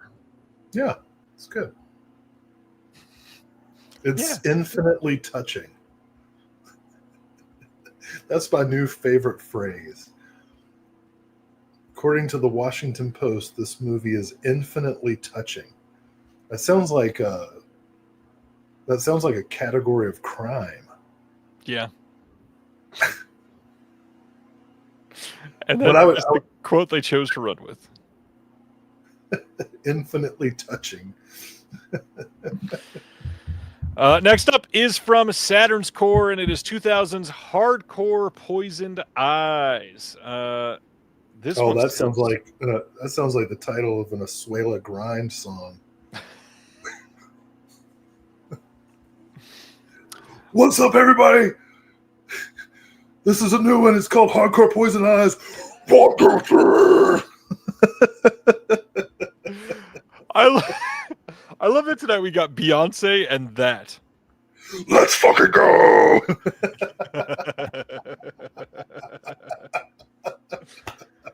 Oh, man. That was great. This is going to have a new director's cut restored under the supervision of the director, new 2025 commentary with the director, moderated by Ross from Saturn's Core, new transfer of the 2000 director's cut from the original master tapes, archival 2000 commentary with the director as well. There's a new 25th anniversary feature-length documentary featuring new interviews with the director, cinematographer, and the actresses, archival behind-the-scenes, archival interviews. There is going to be a bunch of short films as well. Again, Saturn's Core, stacked release, absolutely ridiculous. Interested in this one. Man, I'm always copying masters. I am a chronic master taper. All right. Next up is from Utopia, and it is Hot Spring Shark Attack from last year, 2024, directed by Marito and Nyon. This is going to be a Region A. What? That was great. I thought you did a good job with that. Thanks. Region A locked Blu-ray audio commentary by the AD and special effects coordinator, and then the writer and director as well. Crowdfunding promotional video, social media trailers, Monster Film Festival trailer, fake news trailer, Hotspot Shark trailer, recording the musical score, footage of the 3D billboard advertisement in Shinjuku, making the practical effects, making the visual effects, theme from Hot Spring Shark Attack music video, audience footage, and a book with new writing by a friend of the show, Sam Cohen. And that is Hot Spring Shark Attack. You know, I've never been confident in my drawing ability, but now I feel like I could get paid for it. This is a highly sought after artist as well, and I am not kidding about that one. Have you not seen his style before? Because people love his stuff. This is Johnny Ryan, pretty big artist, yeah. Oh, okay, I'm sorry to offend you. No, I was just letting you know. Yeah. Well, I feel like I can do that. I know I can't do that. I'm awful at everything when it comes to art. Next up is from AGFA, and gosh, this is an exciting release. This is so cool. The Crazy Kids Video Party is here. Another compilation from them, sort of a weirdo mixtape of something weird items. And it says, in the 1990s, Something Weird video mesmerized a generation of film fanatics by unearthing the most wildly surreal genre films of all time, all via the magic of VHS. Crazy Kids Video Party is a loving tribute to those cathode tube-fueled days, featuring 5 deranged kiddie features, all preserved from the original Something Weird SVHS masters. This collection serves as a time machine to a beloved era in home video history.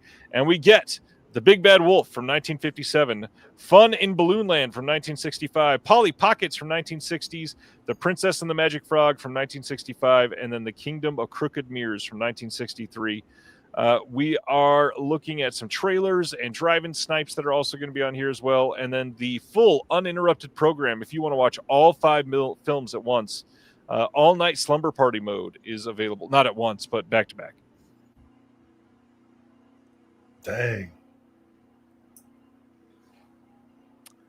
Brendan Yeah, says, cannot wait for this to come in, even though I just watched through the Drugorama one that came prior and it was entirely trash. You know, I was earlier extolling the virtues of cocaine, but acid and mushrooms are good too. Good shout out. You know, November 23rd isn't just the day JFK was assassinated. It was also the day that Aldous Huxley died. And on his deathbed, he wrote down a dosage of acid that he was to be given so that at the moment of his passing, he could become one with the Godhead. And I hope to be able to do something like that myself.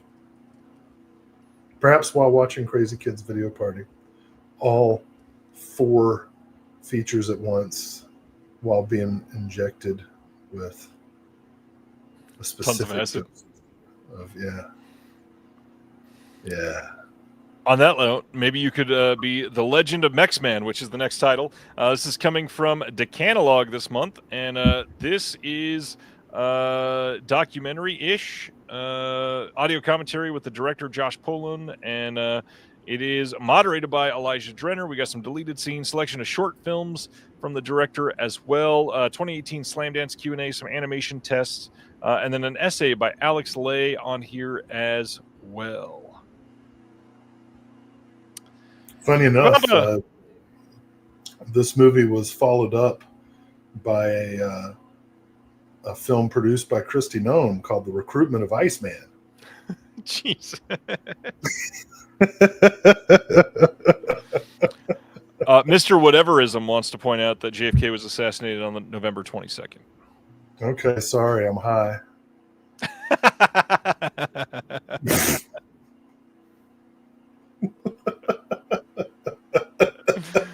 Oh gosh, that's hilarious.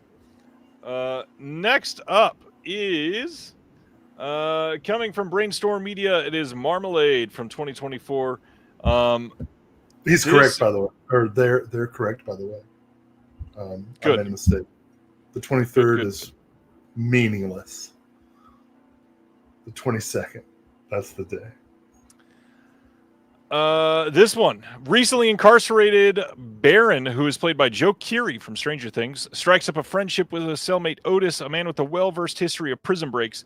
As the pair hatch an escape plan together, Baron recalls the story of how he met Marmalade, the love of his life, and their Bonnie and Clyde-style scheme to rob a bank in order to care for his sick mother and give the couple the life they've always dreamed of.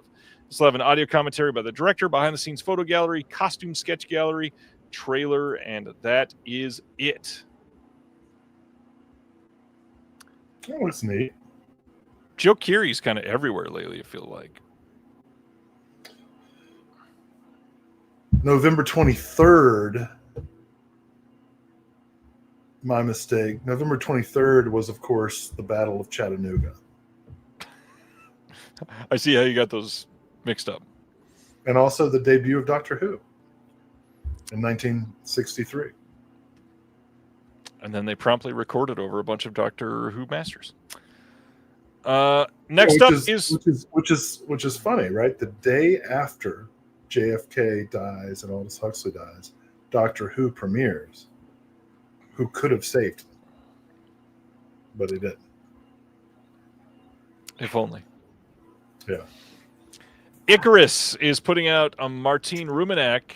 I hope that's how you say that. Ruminak, one of the two. This is from 1946 and looks pretty incredible. Some big stars in this one, including Marlene Dietrich. Her daughter just died. Did not hear that. Last week, age 100. Jeez. Didn't have a good childhood, apparently. apparently Marlene Dietrich was not the most supportive mother. It's too bad.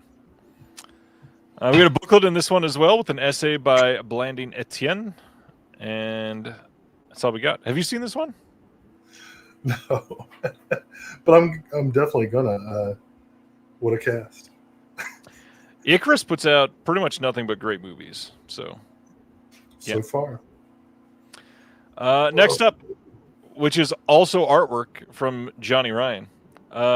This is coming from Factory 25. And this is the Mike Diana film collection. That should not say 1946 because this is not from 1946. Wait, but this, Mike Diana? This is, you knew about this. Knew about what? This release. We talked about this. When? When I helped for the release. I don't recall you telling me anything about it. Well, we'll talk about that later. So this is about Mike Diana, who was arrested for. Did I do something for him? No. I helped facilitate one of the commentaries, or both of the commentaries, and we got Erica and Lance. Their episode on Blood Brothers is on the disc. Oh yeah, you did tell me that. Mike was arrested, went to trial, and was convicted in the 1990s for his comic books. Literally for just being too. What is it? Obscenity? Is the that's the word. Let's and Boiled Angels, directed by Frank Henenlotter, the documentary about it is great, and everybody should see it. But and let's be clear, freedom of speech is important, but they're fucking disturbing. Yes, it's like, it's not like this cover. Like, that's not what he got in trouble for. It's way worse. Way worse. That's hilarious. So yes, this includes 1990s Bake Baby Jesus with it. It includes the Blood Brothers. It includes short films from him with some new intros, including the Shed 2 Deadly Punk Toolbox Massacre, and then, of course, the infamously titled Fetus on Toast. Yeah, see? There is a compilation reel of 1980s 8mm films, including The Shed, Nuclear Energy, and other unfinished shorts. There's some outtakes on here. There's a Blood Family Diary with Mike Diana and his mom, brother, sister, and nephew discussing the making of his movies.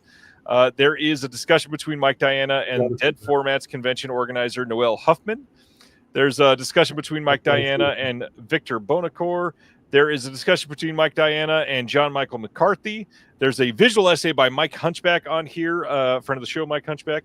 And then the Unsung Horrors episode on the Blood Brothers film is on here as well. There's a commentary on both films by Mike Diana, Noel Huffman, and Mike Hunchback, plus a booklet by Mike Diana with artifacts and comics. This is a crazy release to be coming from Factory 25. Like, this does not line up with anything that they had put out before. That being said, I do recommend this one. This is kind of a piece of history, and you get kind of everything with this. I do, obviously, Will is going to really hammer home, I bet, because he did already mention it. I wish the Henenlotter documentary was with it, but they could not get the rights. And from the sound of it, we might be getting a release in the next year or two, hopefully, from somebody. That's not a guarantee, but obviously, if there's something holding up, it's possible that somebody else is already working on it. Cool. Any other thoughts about Mike and the obscenity and Henenlotter? Yeah, this is definite. Family fun. Maybe I finally found the movie that my kids will watch with me. Dad, can we watch Big Baby Jesus again? This, by the way, Fetus on Toast. This beautiful black cat that is on my chest now is Clouseau, as in Henri Clouseau, not Inspector. And he is a very wet kisser. He's a wet kisser. All right. Next up is from the new partner label Wild Eye, and it is Model Hunger from 2016, the Debbie Rochon film. Love Debbie Rochon. This one stars Lynn Lowry, Tiffany Shepis, Brian Fortune. That is the length of the names that I recognize from this. That's all you need to say. Got complete and uncensored director's cut 2024 commentary with Debbie Rochon, 2024 commentary with James Morgart and Adam Torkel, an archival commentary from 2015 with the director and one of the actors, an audio essay by Alexander Heller Nicholas, career retrospective on Debbie Rochon, some interviews, lots of interviews on this, and then a 24-page booklet with new intro and short story. I've never seen Model Hunger. How's this one? Oh, it's great. Debbie Rochon is a legend, and gosh, it's worth buying this just for the interviews. Much less tons of interviews. Yeah, no, it's been a long time since I've seen it. So this was one of my day one orders. And I think it belongs in any self-respecting cinephile's collection. All right. Next up is from Enjoy the Ride Records, and that is Nevermore, The Raven Effect. This is a newer documentary, and it is about... is the guy's name Raven? Yes. Raven's entry into the ECW, where he brought a darker, more rebellious energy. Supposedly, this is a great documentary. We've got a trailer and deleted scenes on here. Are you buying many of the documentaries from partner labels? I had a conversation on this week. Are many people buying documentaries on physical media to rewatch? Have I bought ETR media releases? Not just ETR, any of the partner labels. Are you buying documentaries to rewatch? Quoth the Raven. Sometimes, yeah. Quoth the Raven. Sometimes.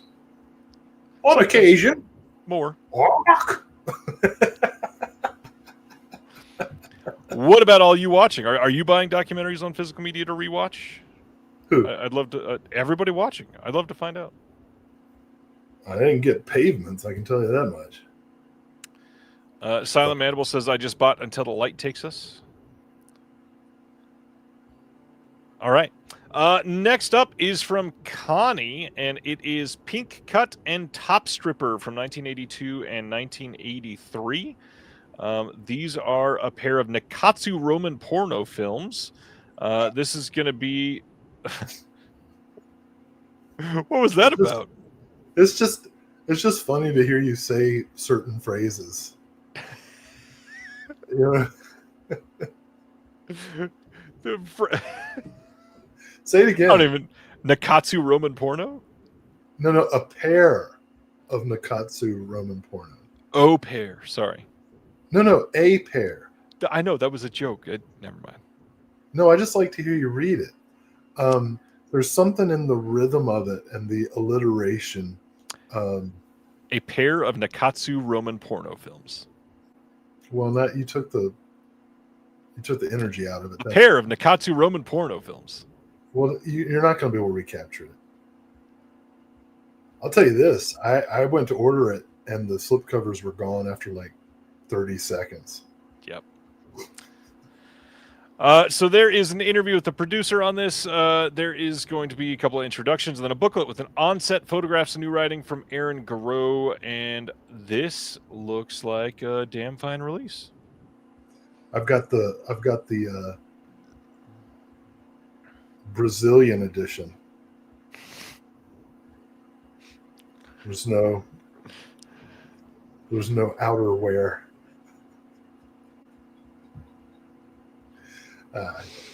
Workshop it. Oh, really? All right. Next up. Yeah, to go back to answer your question, yeah, I bought a ton of documentaries from partner labels, and I've got shit tons of documentaries in my collection. And well, I'll say this is coming from a question I I guess a discussion that I had with somebody that runs one of these labels this week, that they're worried about putting out documentaries because they feel like many people don't pick them up because there's not a lot of rewatchability in documentaries. I strenuously disagree with the idea that there's not rewatchability, although I can't say that for everybody. Right. But I love watching documentaries multiple times, Me too. just as much as narrative films or experimental films. You learn new stuff. You see more. I mean, documentaries are showcases for great editing. You know. Yeah. And you know, as somebody who for the last couple of years has really been working hard on developing skill in visual essays, which is a genre of documentary, I've probably come to appreciate it even more. Watching my sister as a documentary editor has been very instructive, and of course, like half of Werner Herzog's films. Can I just say I am on your side on this? They were worried about putting them out. I was absolutely for saying that no, like first of all, they deserve good releases. Yeah, And, a good movie is a good movie. Yeah. If it's if it's a shitty document, but like one of my favorite documentaries of the night, like Hype, the year punk broke. Yeah. I mean, there's so many. So I mean, but I guess it just depends on the title. I don't know. I mean, maybe people in the chat, most people in the chat who are responding, say they're into documentaries, even if they're left-wing propaganda.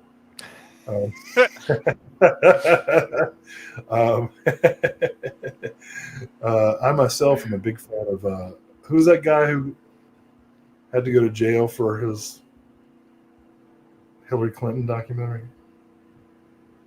What's the name of that dude? That right-wing activist that makes documentaries. Oh God, false. I'm not going to remember his name, but yeah, I know what you're talking about. Probably for the best. Yeah, I love documentaries. Me too. Nanook, man, I put that on like any Friday. Like I call my friends. I'm like, bruh, 6-pack in Nanook of the North, and my friends are like, bet.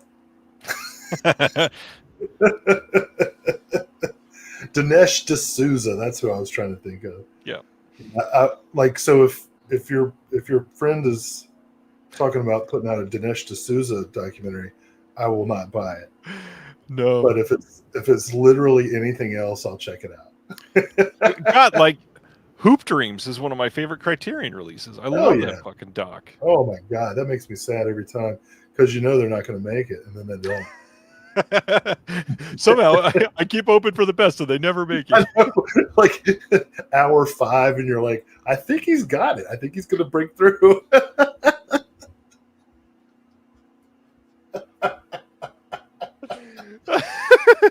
Oh man.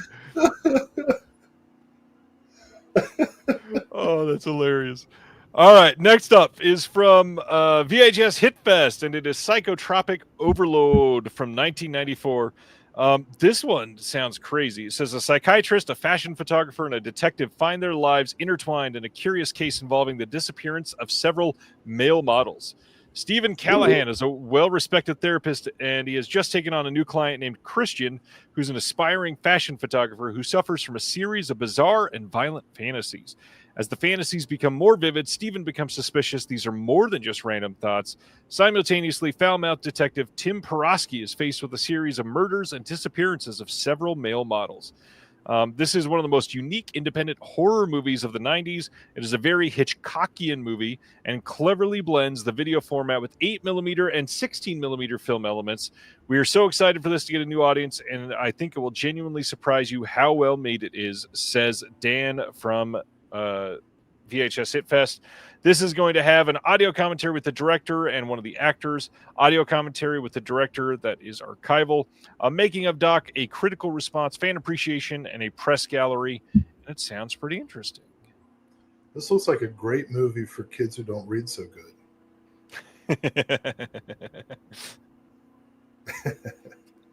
But why male models?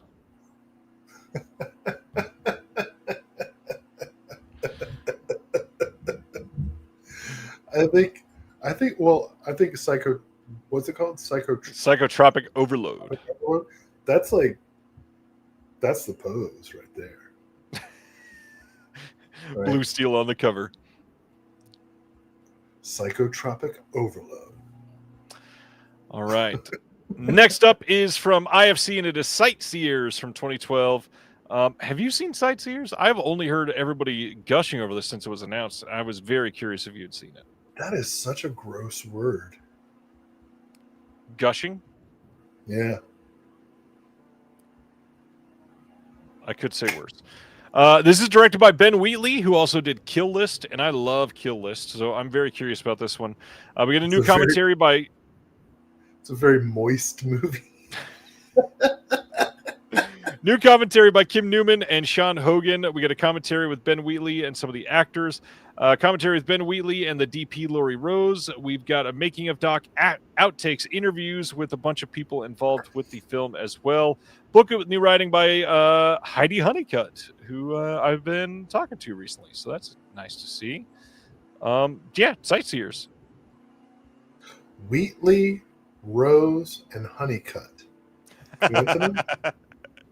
I think so.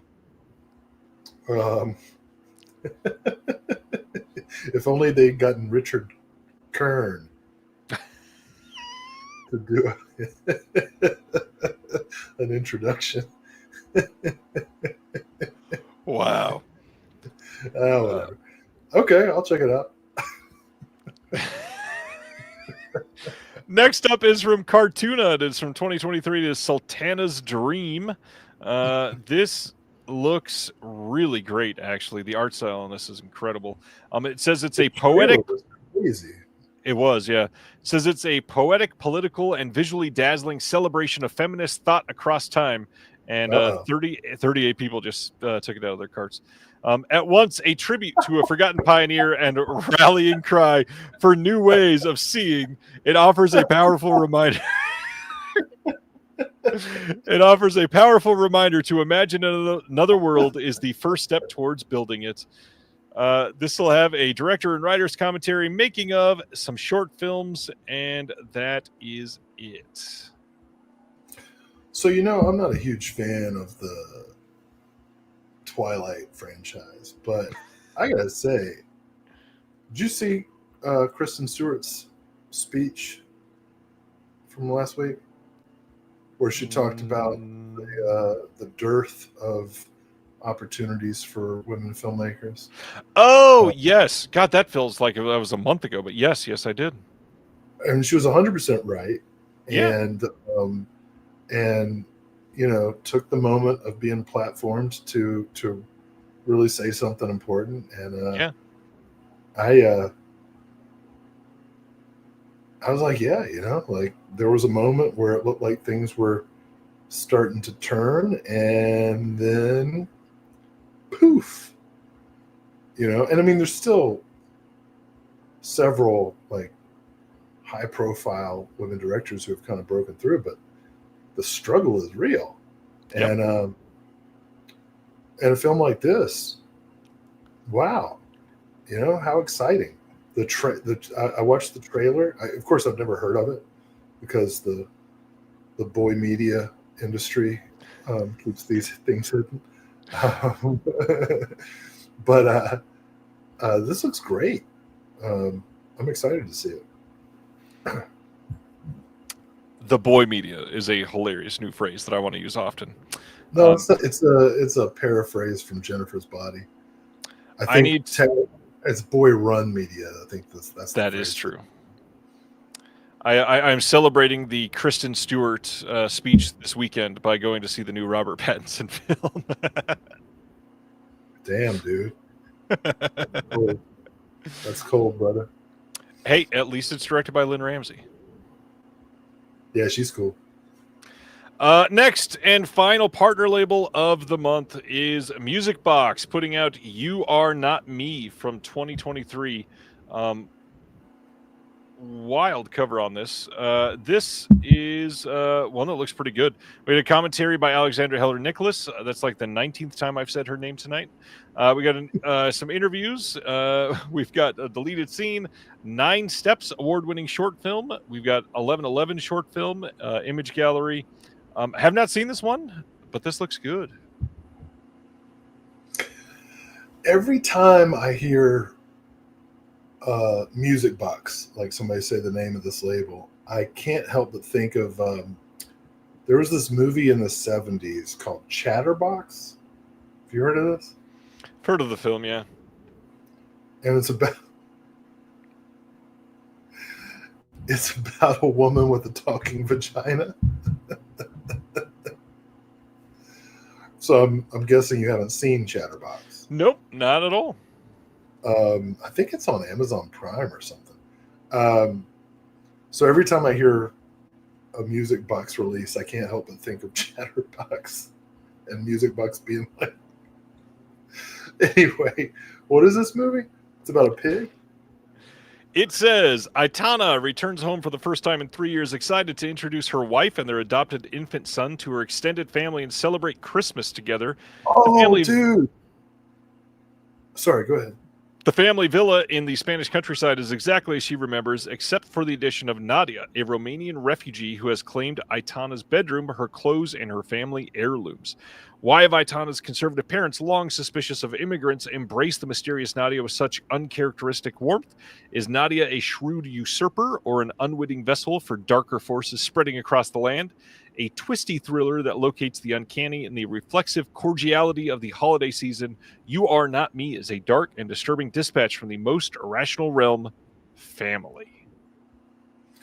The trailer for this looks awesome. It does. Absolutely awesome. I can't wait to see it. And Alexandra Heller Nicholas went out of her way to post on, I think it was Blue Sky, how much she recommends this movie, which is the main reason I hopped on this immediately. It does look incredible. Yeah, and it's so weird the storyline, right? This family who is like anti-immigrant that embraces this Romanian refugee. Yep. It's kind of like well, never mind. What's it like, Will? Come on. I was going to make a Nick Fuentes joke, but I'm going to let it go. Come on, share with the group. Well, yeah. It's ironic. All right. Coming soon on Blu-ray from Kino Lorber here in the U.S. is Swashbuckler from 1976 with Robert Shaw, James Earl Jones, Peter Boyle, Bo Bridges, Angelica Houston, one Sid Haig. I've never seen Swashbuckler. Wow. I mean, it's probably the greatest cast ever assembled for a movie. It's a high mark. High mark. I mean, look at that. Have you and a cast of actors who like you would never think of being together. It's kind of crazy when Angelica Houston is basically a footnote. Right. Yeah, this is like one of the top 5 announcements of the week, in my opinion. This is sweet. Next up, one that many. Did you have more? Well, I mean, reputationally, Swashbuckler is kind of like meh. Yeah. I just want to see all those actors in the same like shot, you know. It was released by imprint. I will throw that out for everybody. But yes. Next up, Harry and the Hendersons coming to 4K from Kino here soon. This is of course, John Lithgow, Melinda Dillon, Kevin Peter Hall, Emmett Walsh, Bigfoot Yeti movie, executive produced Whoa, by whoa, whoa, Steven whoa, whoa. Spielberg. Don't conflate your cryptids. They're totally different ecosystems. I know. All right? It's Bigfoot. Sorry, Dad. The Yeti movie is Larry and the Lendersons.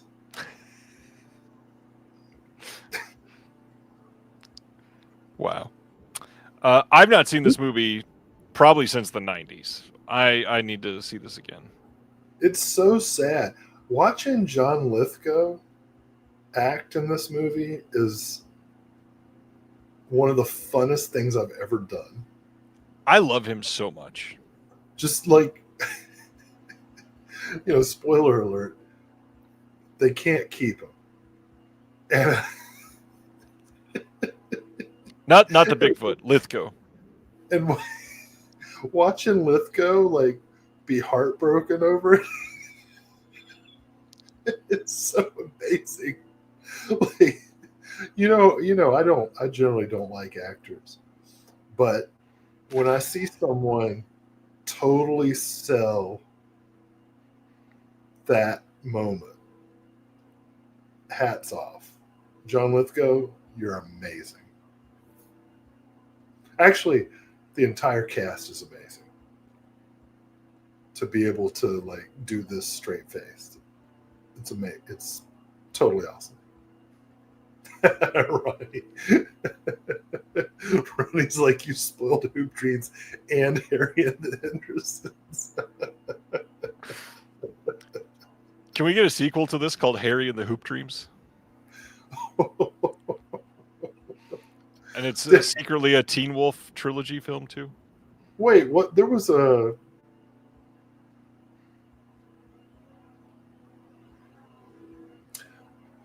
What was that movie where, was it like Kevin Bacon going to Africa as an NBA scout?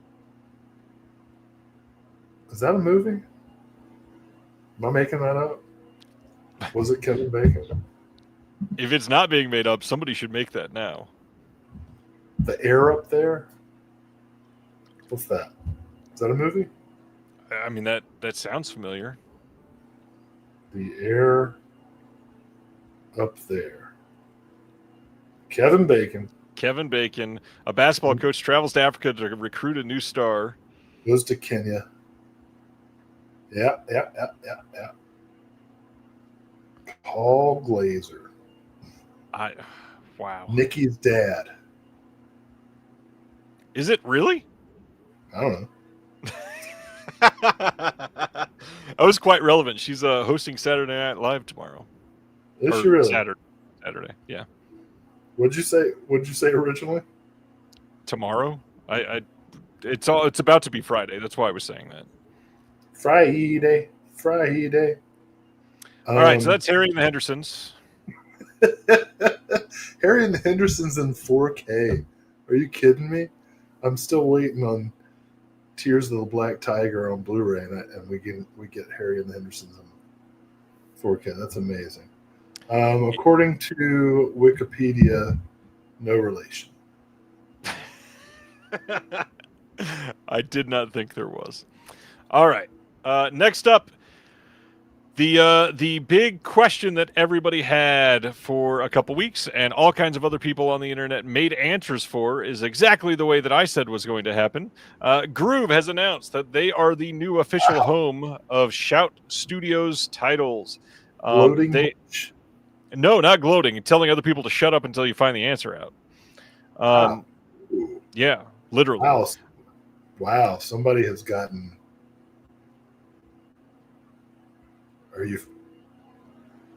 That was. I'll say it straight to a couple of them. Wow. Yeah. You don't come around the neighborhood no more, do you?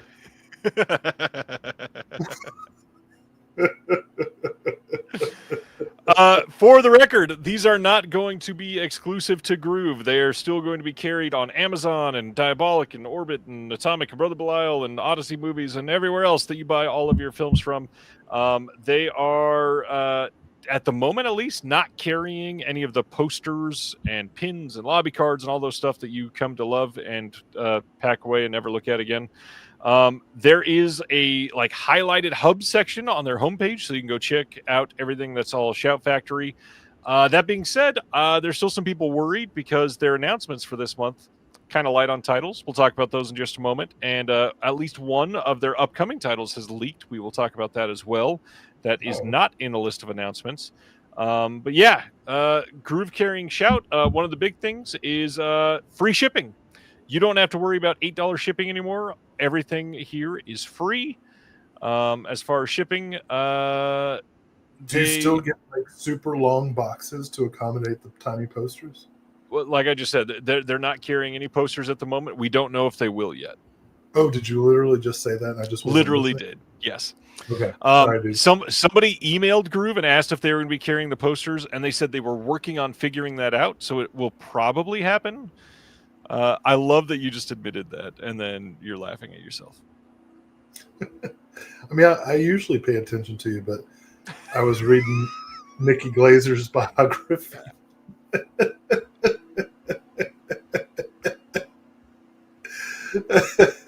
Oh my god. Anyways. All right. So,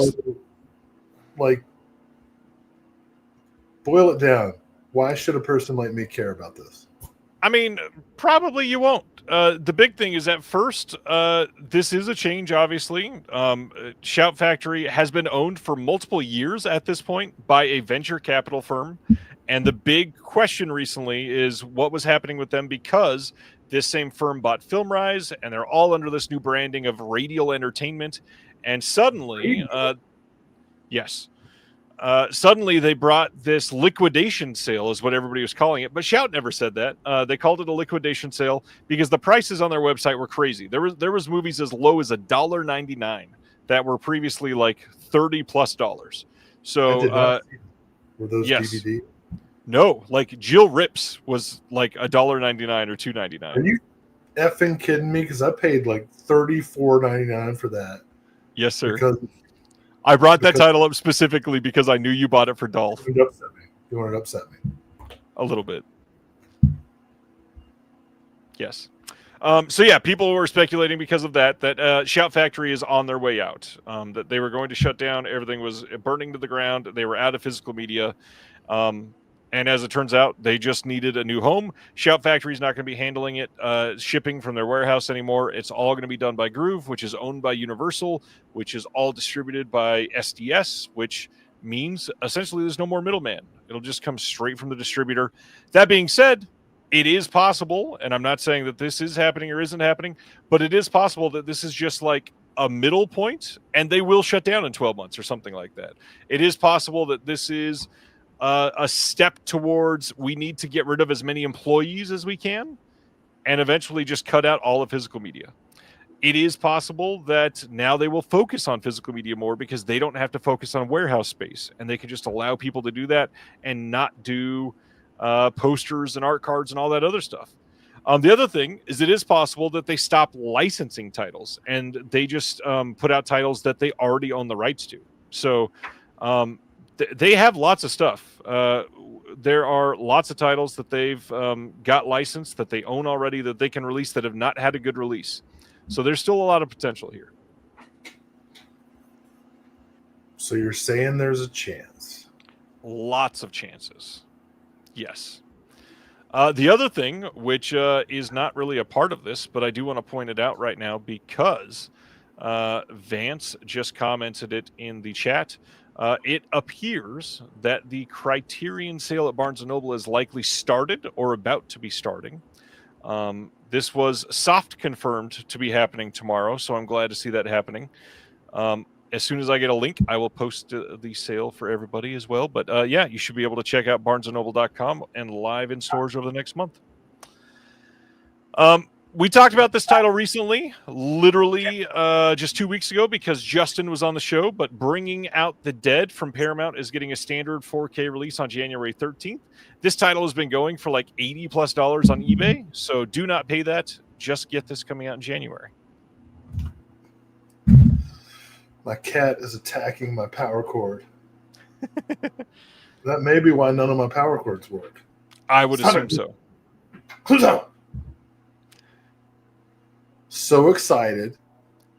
That's like the one Scorsese movie I do not have on HD, so that's available. So super stoked. Next up, over in the UK, December 1st, they are putting out Clue on 4K and Blu-ray. This is the first 4K release over in the UK. It is already available in HMV, but it'll be a wide release on December 1st, so check that out.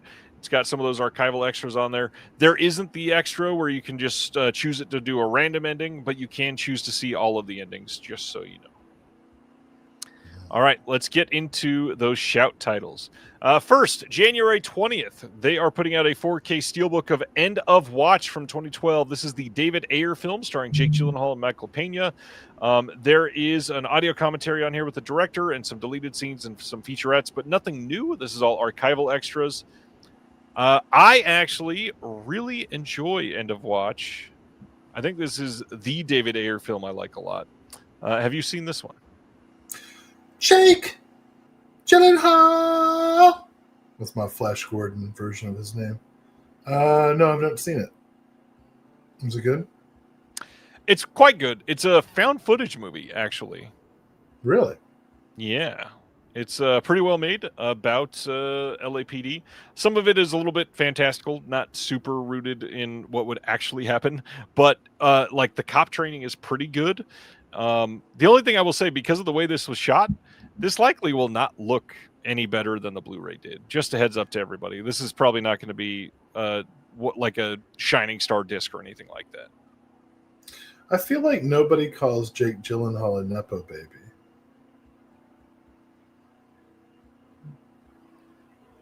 Am I wrong? I don't know his parents. I mean, total.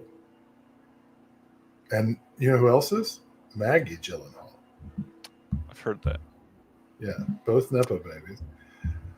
And I think about the Nepo baby label, and it's like, well, it's the family business. But then I remember that interview or whatever when Ben Stiller like lost his mind about being called a Nepo baby. He's like, "Oh, worked really hard," and I'm like, "Dude, yeah, you did work really hard, but you also like had a foot in the door. You got invited." Like if you sucked, you wouldn't have lasted. Nobody's saying you're not talented. You're just saying that you had advantages that other people didn't. So just accept that. And some Nepo babies are like, they get a pass because, like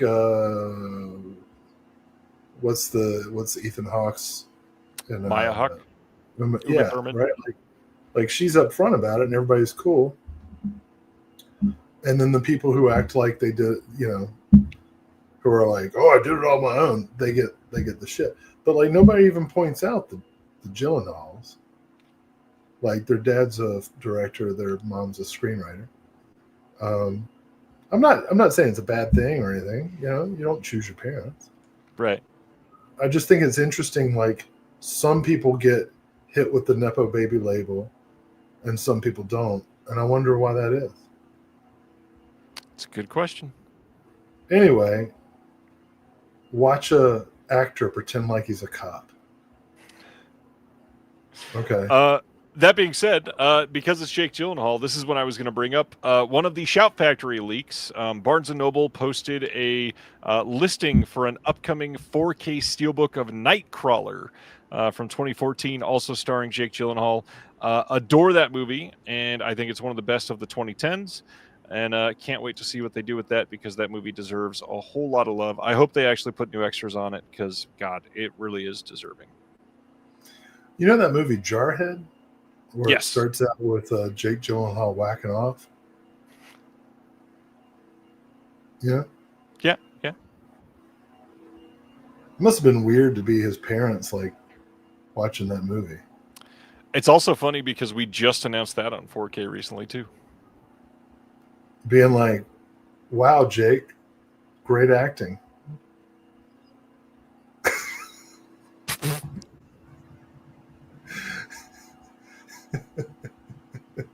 You've been preparing for that role for years. I know. I had to wash the socks. What are you doing in there? Research. Mom, I'm acting. Go away.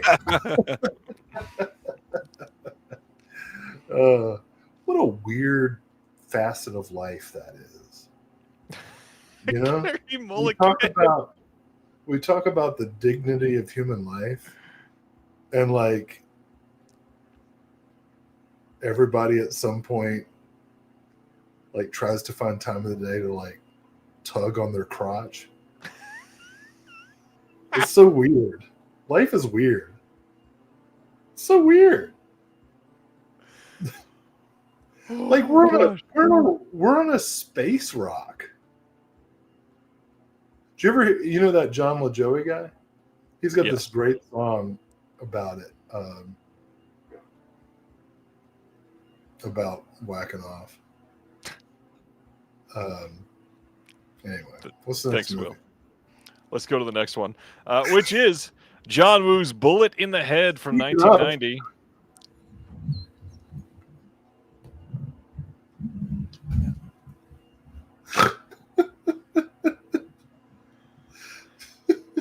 This is coming on January 6th on 4K here in the U.S. You've got an audio commentary by Frank Chang. Festival cut, A Bullet in the Head is also included. Alternate boardroom ending is on the disc as well. There's an interview with John Woo. There is an interview with one of the actors, interview with the producer, interview with the editor, interview with the production planner, inside Bullet in the Head with the author Grady Hendrix. Just a reminder, this is also going to be coming out on 4K from Arrow. Will also be coming out from Imprint in Australia. I think this one is also getting a release in France from Carlotta. So lots of options on this. Just a heads up. Yeah, Bullet in the Head. Yeah, not the Rage Against the Machine version. This is pretty sweet. So the John LaJoie song I was talking about is called Alone in the Universe. Check it out. Great video. Bullet in the Head. I've been waiting for this for years. Pretty excited about it. That's right. I forgot about Secretary. Good movie. Wow. You know, how weird must that be for parents? Like I always think like the weirdest thing that could happen to a parent is like scrolling through some porno site and accidentally stumbling upon your child, right? What do you do? Hopefully click somewhere else. Yeah. But it must also be weird to see your children acting in like artistic movies and then like doing, you know, like the Jarhead thing and then the Secretary stuff. Like as a parent, your job is to just like pretend that stuff doesn't even, you know, pretend like that's not a thing. But like then you go see it in the movie and you're like, wow, Maggie, that was how. Never mind. I don't want to know how you prepared. Actually, just great job. Great job. Good movie. James Spader seems nice. All of this while John Woo's Bullet in the Head is on the screen, and we're talking about movie. Will stumbling upon his children. You can watch Bullet in the Head without fear of stumbling upon your children in a sexual act. The other film for this month, Once a Thief, also coming on 4K. This is from 1991. This is going to include an audio commentary by James Mudge, interview with John Woo, since he directed this one as well, interview with the screenwriter, interview with the producer, interview with the editor, interview with one of Leslie Chung's producers, and then there is Hong Kong Confidential Inside Once a Thief with the author Grady Hendrix, and then film critic Frank Chang on actor Leslie Chung doing a featurette, an archival interview. I've never seen Once a Thief. Have you seen this one? Oh, it's sweet. Yeah.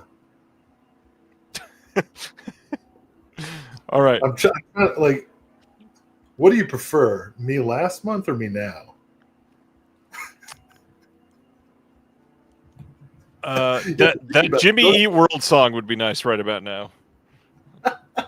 Wait, what? Somewhere in the middle. Whoa. Well, everything's going to be just fine. Next up, World War Z. This already had a 4K steelbook from Shout. This is going to be a wide release 4K steelbook coming on January 27th.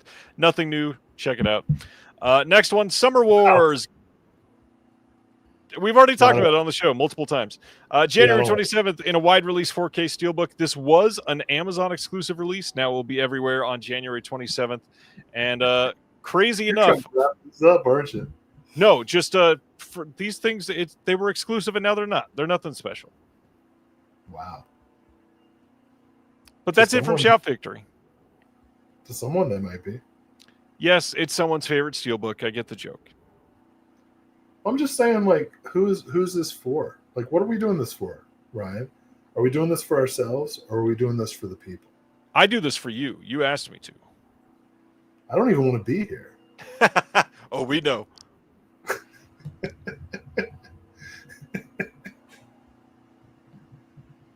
Hey, good night, Christopher. Who is that? Chris Silvestri, Yeah. a friend of mine from Facebook.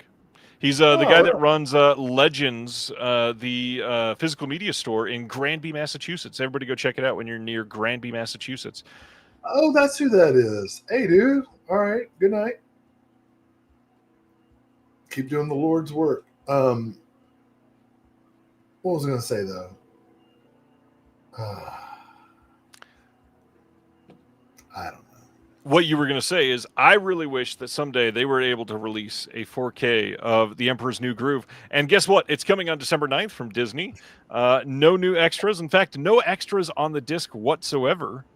But you can check out a 4K of The Emperor's New Groove, which is not on my bingo card for Disney's next 4K upgrade, but here it is. Oh, you're excited about it. It's like your favorite Disney movie. Wrong lever, Will. Oh, my bad. Your favorite Disney movie is the new Snow White. That was pretty good.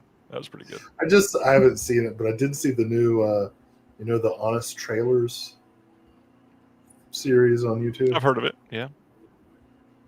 For real? Like, you've never seen one? I've heard of it. I don't think I've ever seen one. Really? Well, the Honest Trailers for the new Snow White is pretty amusing. Yeah. Anyway, I think I stopped at Beauty and the Beast. That was like the last Disney movie I was like, You missed some good ones then. There's what? You missed some good ones after that. Mulan, Pocahontas, Hunchback of Notre Dame, Hercules, Tarzan. Jeez, like how did I just name all of those? Wow, sounds like all the racist ones.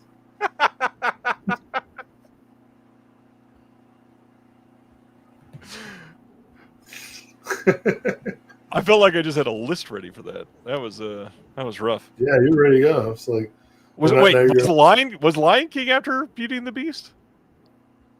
Probably. Lion King was 94. So yeah, it was. I didn't like the Lion King because I felt like it was,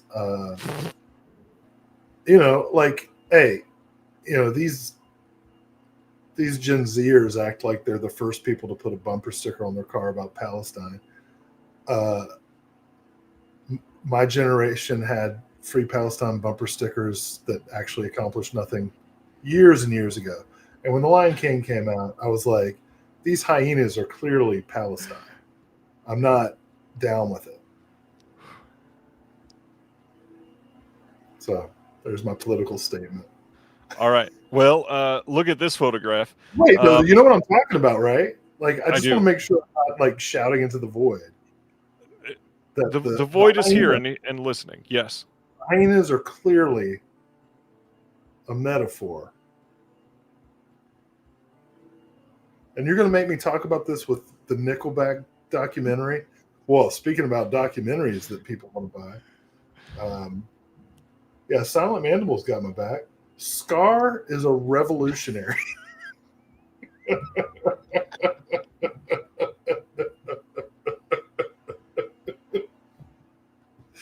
Okay. Oh my gosh. Just in case somebody tries to like clip this, JK, be an Eddie.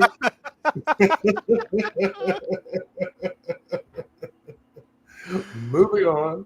Let's move on to Nickelback. January 16th, Hate to Love, the Nickelback story from 2023 is coming in a media book for the third one in the U.S. in this week of announcements, which is wild. Check it out. There is special features on this, including outtakes, a 20-page collector's booklet, and Dolby stereo audio. I don't know. You know, I resent the fact that this is how you remind me what I really am. I agree. Isn't that a lot of airbrushing? Well, I mean, that's kind of part of the deal. That was, I mean, that's been their whole thing. They're airbrushed. Yep. I agree with Head Coop, who says... I should say they're A-brushed because they're Canadian. You know, the whole Nickelback saga. We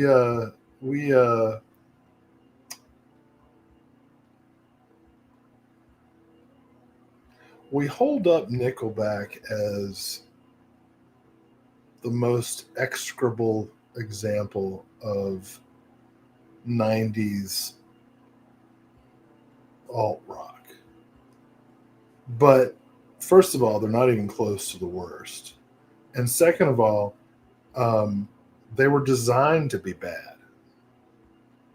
They're designed for it. And they distract us. It's a distraction from real issues. The talk about industry plants. Nickelback is there to distract you from where your money's going, where your attention's going. Nickelback is there to distract you from the fleecing, the political fleecing that you're getting, right? Like your energy is focused on hating Nickelback, and you're not paying attention to the billionaire class that is robbing you every day and keeping you down. This is a false flag operation. It's a Nickelback is a decoy from where your energy should go. I'm going to vote that we go to the next title. Somebody said who's Candace Owens? Michael Smith says I've been possessed by Candace Owens. It was perfect time for me to highlight that when you mentioned the false flag thing, because she has been going on and on about a recent high-profile death being a false flag. Oh, I picked up on your context clues. Who is that, though?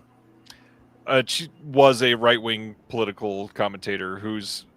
Was she dead? No, she's strayed a little from the right path. You said was. Because she's not as right as she was. She's wrong? Has been for a long time. We'll leave it at that. Let's talk about Visual Vengeance, because they came out of their long winter hibernation to finally announce some new winter titles, including January 20th, getting a Blu-ray of Violent New Breed from 1997. This is directed by Todd Sheets, starring Rudy Ray Moore. This is the most ambitious, unpredictable effort from SOV auteur Todd Sheets. This has all of these. We're going to talk about 4 of these. They are just absolutely overloaded with extras. Can I tell you, probably my favorite thing to happen this year was I got to take Sam Deegan to a Sheets. Do you all know what a Sheets is? I've heard of it. I've never been to one. Exactly. Sheets is a cultural feature of mostly the South. Anyway. Usually in the same parking lot as the Piggly Wiggly? Violent New Breed. Okay. I thought you were going to keep saying more. So this is going to include an alternate original DVD version, the alternate R-rated version. Is that Rudy Ray Moore? Speaking of it is. saying... It is. Why do they say Rudy Moore? Why don't they say Rudy Ray? Because that's what he went by in this film. Wow. Okay. Alternate original VHS release version, 3 commentaries, interview with the actor Jerry Angel and Todd Sheets, working with Rudy Ray Moore featurette, behind-the-scenes documentary, Nighthawk cinema screening Q&A, blooper reel, original local Kansas City news coverage, short film Fistful of the Undead, Visual Vengeance trailers, a booklet with liner notes by Tony Strauss of Wang's Chop magazine, folded mini poster of the original Ghana art by Heavy J, limited edition slipcase by Ghana poster legend Heavy J, first pressing only, a birth announcement vintage reproduction, all kinds of stuff in this. And if you know Todd Sheets, check it out. Wow. All right. The other title coming from them on the same day is Ozone, Attack of the Redneck Mutants. This is the first time ever on Blu-ray for this title. This is director Matt Devlin's infamous Super 8 splatter oddity. This is the sister film to The Abomination, which was released previously. This has a commentary with the producer and star of the film, commentary with Sam Panico of BNS About Movies, about Bill Van Ryn of Bill Van Ryn of Drive-In Asylum. We've got actress Blue Thompson is interviewed on here. We've got a location visit, some deleted scenes, outtakes, special effects, outtakes, original VHS intro, Cinema Wasteland interview, producer trailer reel, a short film called Babies. Lots of other stuff, including trailers, galleries, Let's Watch Movies podcast, interviews, stick your own VHS sticker set, reversible sleeve, folded mini poster, limited edition O-card with alternate art by the Dude, 12-page mini comic book, Ozone Mutant puke bag. This is crazy. I always like to find people's ozone. You know what I'm saying? Oh. You didn't even do the face with it. I did the face. All right. So that's Ozone. Lots of stuff. Right. Check it out. Next, February 10th on Blu-ray in the U.S. from Unearthed is The Ugly from 1997. This is a pretty underseen film. One of the most stylish shockers of the late 90s. This acclaimed New Zealand descent into madness features startling makeup effects from the future Oscar-winning Weta Workshop team. Both touching and haunting, this film marked the impressive debut for the director Scott Reynolds, who did When Strangers Appear, and after a long period of unavailability, has now been fully restored to its original colorful, haunting glory for the first time in North America. Go ahead, Will. Is it infinitely touching? Not this one. Just touching. The finite level of touching in this movie. A measurable, quantifiable amount. Yes. This has now been scanned in 4K from the 35mm inner positive. It has a new commentary with Paolo Rotondo and Rebecca Hobbs, moderated by Nathaniel Thompson, who's a big champion of the film. There are new Scott Reynolds short films, A Game with No Rules and The Minute, and there is a visual essay written by Howard S. Berger and edited by me. There's a new photo gallery and some trailers. Oh, how do you feel about The Ugly? Did you watch this one? Have you seen this? Someone did not share a screener with me, so no. That's possible. Yeah, maybe I'll purchase it with my hard-earned cash. Yes. This is a good movie. Definitely underrepresented, underseen, something that people should check out. I think this movie is worth it. Ronnie's cool. See you later, Ronnie. Get yourself a copy of Girls Town. And the ugly. Speaking of Ronnie. That's funny. Coming on January 13th on Blue from Kino is The Godless Girl from 1928. This is from Cecil B. DeMille. We got an audio commentary by Anthony Slide on this, and never seen it. Hell yeah, dude. I love pre-code DeMille. They're going to be like fucking in a pool of milk. It's awesome. You always got to do that right when I take a drink. Speaking of Palestine, January 13th on Blu-ray in the U.S. from Kino is also Put Your Soul on Your Hand and Walk from 2025. This offers an intimate, first-hand perspective on life under siege in Gaza, captured through video calls between the director and 25-year-old Palestinian photojournalist and poet Fatma Hassana. Combining raw immediacy with deep humanity, the film captures daily life during the conflict through the eyes and unwaveringly optimistic presence of Fatma, a talented photographer whose generation is trapped in an endless cycle of war, famine, and resistance. Oh, that looks interesting. You know, I believe it or not, I'm on the steering committee of this Human Rights Film Festival that we do at UNC Greensboro. And last night, yesterday, November the 5th, we showed No Other Land, and which, you know, won the Oscar and everything. It was filmed before the war. And had a great turnout and discussion. And it was really sad because we were required to have security, you know, just in case. And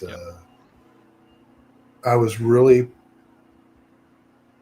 heartened by the fact that, you know, about 100 students of various backgrounds came out to see the film and then had a really authentic and emotional and real conversation afterwards. And you know, the cops just kind of grazed the buffet and left, you know, and that's the best you can hope for. I haven't seen Put Your Soul on Your Hand and Walk yet, but I'm gosh, the word isn't excited. I'm not excited to see it because I know it's going to be heartbreaking, but I need to, you know, like we all need to know what's happened. And this isn't a political statement. I'm not against anybody. I'm for people, if that makes sense. How was No Other Land? Not been able to see it yet. It's really cool. You know, it's a Israeli-Palestine co-production, and you see this Israeli journalist like getting to know some people on the West Bank, some Palestinians on the West Bank whose homes are being destroyed, and you really get to see the real perspectives of human beings, right? Not governments, not political organizations or whatever you want to call them, but the real human beings who are just trying to live their lives. And that's what's so valuable about it. All right. Next up is coming from Kino on January 6th as well, and it is Colne 75. This is from 2025. This is Keith Jarrett's legendary performance in January 1975 Nearly Didn't Happen. Based on a true story, Colne 75 shows how the concert was conceived and orchestrated through the efforts of a teenage concert promoter, Vera Brandes. She enthusiastically organized the concert venue, which was the Cologne Opera House, promoted the event, and even sold the tickets. And after Jarrett threatened to drop out because his Bosendorfer Imperial Grand Piano was nowhere to be found, she convinced him to go on with the show. John Magaro plays Jarrett with brilliant intensity, a counterpoint to Mala Ern's joyful portrayal of the unstoppable Vera. Colon 75 captures the compelling, entertaining, and previously unknown backstory of Jarrett's 1 hour entirely improvised masterpiece, the Colon Concert, which became the best-selling solo album in jazz history. I love John Magaro's acting, so I'm definitely interested in seeing this for sure. We got some interviews on here as well, rap video, and a trailer. But yeah, I am curious about checking this out. I'm a big fan of Keith Jarrett. I was really lucky in a way that when I was a kid, my dad's two best friends, one of them was obsessed with Frank Zappa and the other was obsessed with Keith Jarrett. And it was the right kind of pretentiousness for a young lad, to be exposed to. Because, as a 12-year-old, I'm like, Red Hot Chili Peppers sound good, Yeah. Which, Freaky Style is a masterpiece. I'll stand for that one. But being a kid and like being exposed to Keith Jarrett's music and Frank Zappa's music was something I'm really grateful for. I have never heard of this movie. I didn't know it existed. I now want to see this. It is no surprise to me that Jarrett is difficult. This sounds cool. Sure does. Look at that. We got a bunch of fans of Keith Jarrett in the chat. All right. But now for Will's most anticipated release. Big Boobs Buster is coming on February 10th on Blu-ray in the U.S. from Whole Grain Pictures. This is one that I've heard is actually pretty decent. This says, when Masako's crush rejects her for being flat, she decides to become the Big Boobs Buster, a vigilante out for revenge on the buxom girls at school. This will have a hilarious behind-the-scenes bonus video, punched-up English dubbed audio, and the original U.S. trailer, and you can pre-order it now. I'm not sure I want to punch up, but I guess my immediate reaction is, look at this photograph! Every time I do it makes me laugh. The impressions tonight.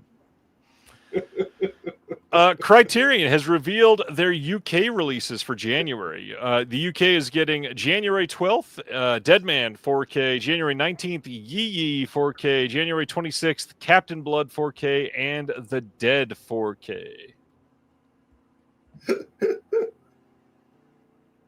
That's great. You didn't get to talk about any of these in the middle of the month. Any thoughts on Deadman, Yee Yee, Captain Blood, or The Dead? Bruh. Well, I love The Dead. John Huston's final film. I was very lucky to take a course in my in graduate school on literary theory that focused on, or that used James Joyce as like the focal author, because my professor was a Joycean scholar. She made a pass at me too, and I turned her down. I like, why did I do that? But anyway, love The Dead. It's a great. Apparently, John's son finished directing the film because he was sick. John was sick. That's what I've read. But the film, as an adaptation of the story, is phenomenal. Dead Man is probably in my top 3 or 4 Jarmusch films. I love Dead Man. Yee Yee is a masterpiece. What's the other one? Oh, Captain Blood. Holy shit, man. Curtiz and Flynn. Like, wow. I was so happy to take my DVD and put it in my for sale box when this announcement got in. So, great line. Well, It is. Next up, Shelby Oaks from this year getting a Blu-ray release in the UK on December 15th from Altitude Films. No extras on the disc that I can find. Did not love the movie. In fact, I kind of hated it, and Will has not seen it. I feel certain that I know someone named that, though. Shelby Oaks or Chris Stuckman? I mean, just given on where I have lived in my life, somebody is named Shelby Oaks. All right. Next up, another movie I did not like at all. Coming in January, A24 is releasing a 4K and Blu-ray release of this year's The Smashing Machine, starring Dwayne the Larger Pebble Johnson. This is also with Emily Blunt. Includes a director's commentary with Benny Safdie, what it means to be a fighter, making the Smashing Machine featurette, 16mm camera test, deleted scenes, and 6 collectible postcards with some behind-the-scenes photography. And that is the Smashing Machine. I feel like Zac Efron just made that movie. That was similar. And it was also A24. It's weird that The Rock has gone from like universally beloved to universally like questionable. What did it? What happened? He was quite out of touch during the pandemic. What? What do you say? Not like he was one of the ones that was doing like the celebrity, like trying to band people together when he was very well taken care of and living high life on like social media and stuff. What are you talking? I have no idea what those words mean. Like the first couple months of the pandemic, there was like celebrity singing to people to like rally the troops together around how Like tough Wonder the Woman? time was. Yeah. So everybody's mad at him because he sang a song? I'm saying that's the pandemic is definitely when I felt like people started turning on him. That and Black Adam, I guess. Which, as I said a few months ago, I actually kind of liked. Shock. No one's more shocked than I am that I liked Black Adam. I'm so shocked you even watched it. I watched it. I saw Moana too. So that was back when my daughter would go see movies with me. All right, let's talk about 1990's Highway to Hell, coming on February 24th from Visual. That was the last one. All right. No, we still got like 25 plus announcements left. You're kidding. No, I'm not. You still have Radiance. You still have Indicator. You got all kinds of stuff. Well, why are we even talking about this? That's the show, Will.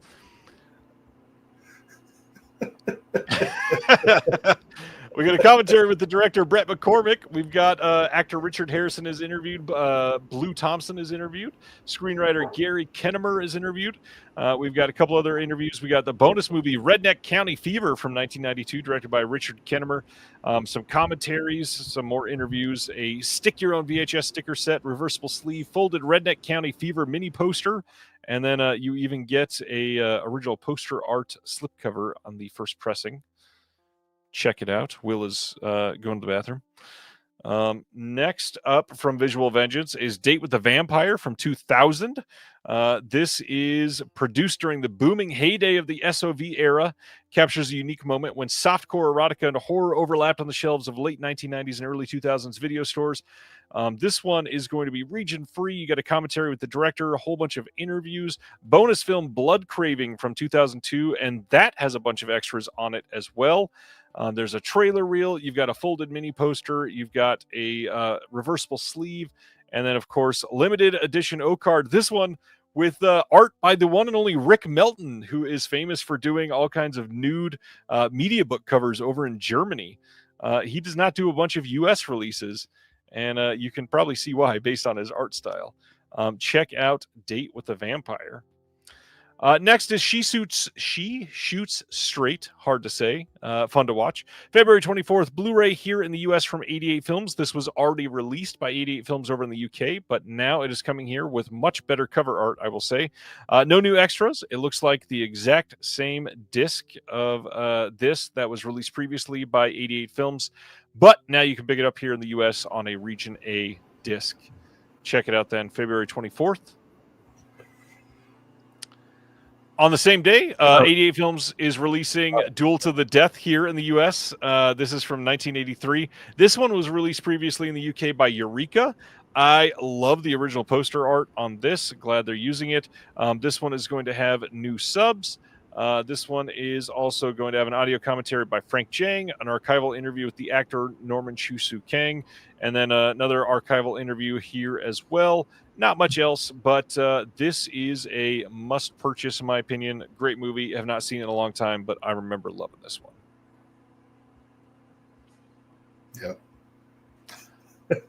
Yep. Next, Will's fourth favorite band, Warrant, is getting a Blu-ray release on January 16th called Warrant. They Came from Hollywood. This newly restored live concert film features the original Warrant lineup performing their hits and showing backstage antics. You can check this out now. Holy cow. How is Cherry Pie like not the encore on this? Is it not? Oh, wow.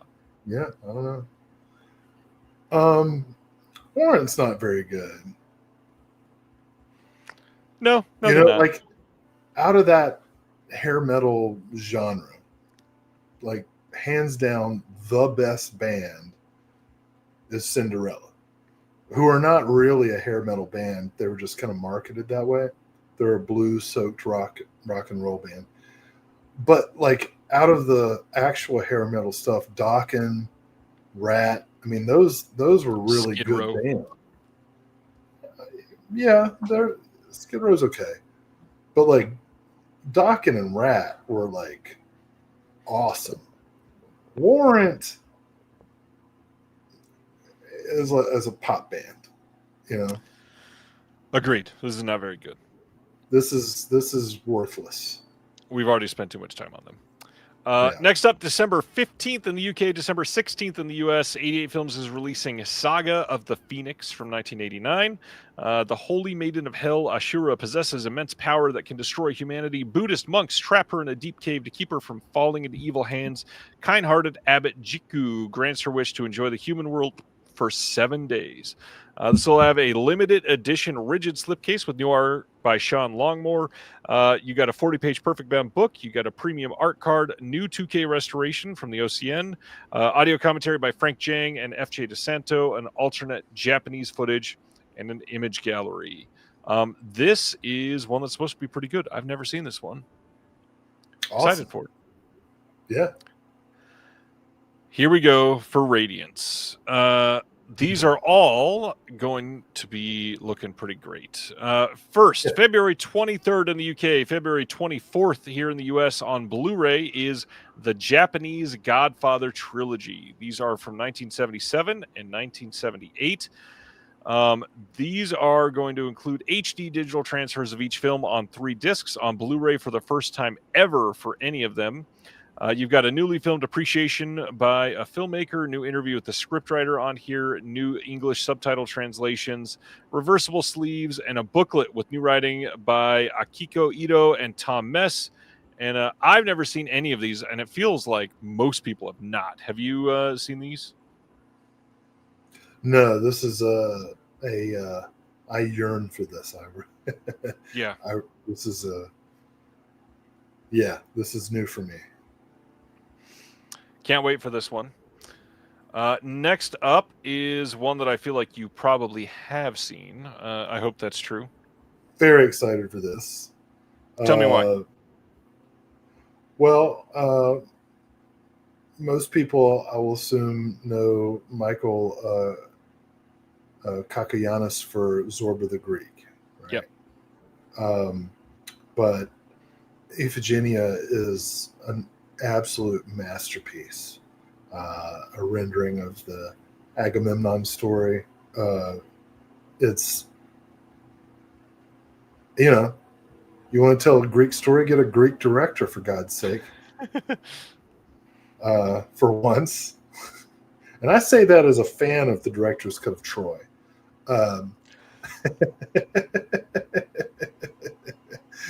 This is awesome. And I've only ever seen this on VHS. So to have Radiance put it out, I can't even conceive of how good this is going to look. Because, I mean, I've got the Blu-ray of Zorba the Greek, and it looks fantastic. It looks so much better than the old VHS that I used to watch. I hope more of Michael Kakianis' films get released on Blu-ray, because very few of his films are available to us. So Iphigenia is coming on the same date, February 23rd in the UK, February 24th in the US. This will have a new interview with the Greek film expert Dimitris Papanikolaou. There is an archival press conference interview with Kakianis as well.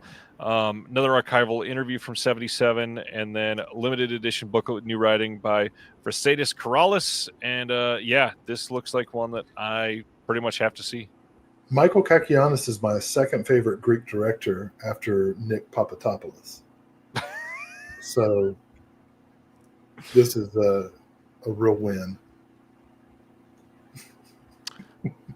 Next up is February 23rd in the UK only, a Blu-ray coming of Libido from 1965. This is, of course, by Ernesto Gastaldi. Was released here in the US by Severin Films, and they are using the Severin restoration for this. This will have an audio commentary by Sam Deegan, that's brand new. Interview with Ernesto Gastaldi, that's brand new. Interview with Richard Dyer, that's brand new. And then we've got a booklet with writing on the movie. That is going to include writing by, new interviews with the star Dominique Basquero and script supervisor Patricia Zollini. And Libido, is that one that you recommend, Will? It is a really good movie, and it makes a excellent double feature with Gary Jones's Mosquito.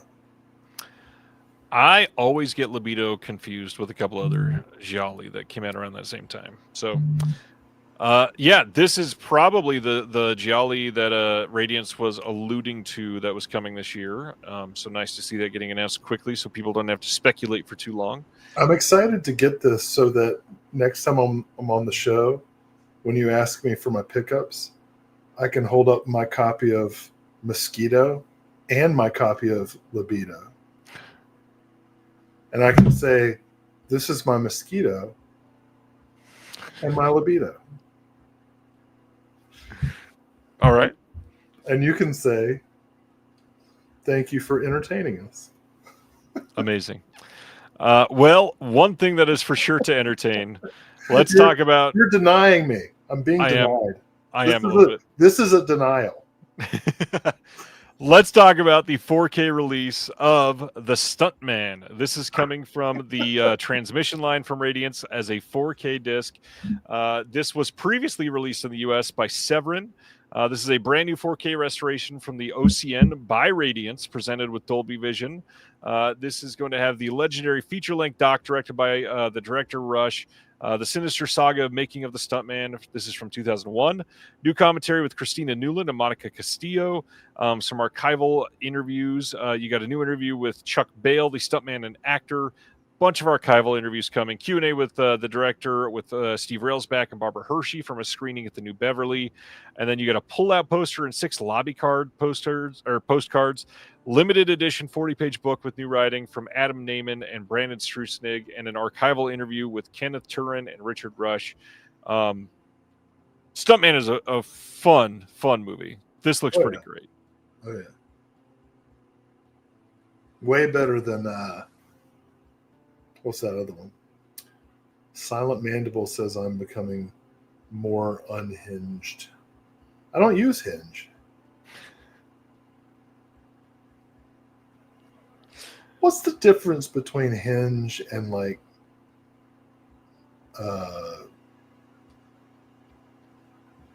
Tinder? I was really trying to make a joke that one helps you open a door and one helps you start a fire, but I can't. I can't get there. That's pretty good. I don't know what unhinged even means. That's just that's a word we say whenever we read a tweet by somebody we don't like. So, Stuntman, huh? Oh, it's great. I've got the Severin release. Not sure I can justify this upgrade, but if I were a rich man, would be on my shopping cart. I do not have the Severin release. Oh, really? Oh, well. Speaking of, you were saying something? Whose transmission? It's Radiance's line of these like kind of cult films. It's less art housey films. So Radiance live transmission. You totally threw me off. No, dude. Somebody out there is laughing really hard right now. That's a good Joy Division joke. So, Transmission. Their first title was Night of the Juggler, and then this is their second one, The Stuntman. Oh, dude, Night of the Juggler is awesome. We went to see that at the Alamo. John Daly and I, with our buddy Dick from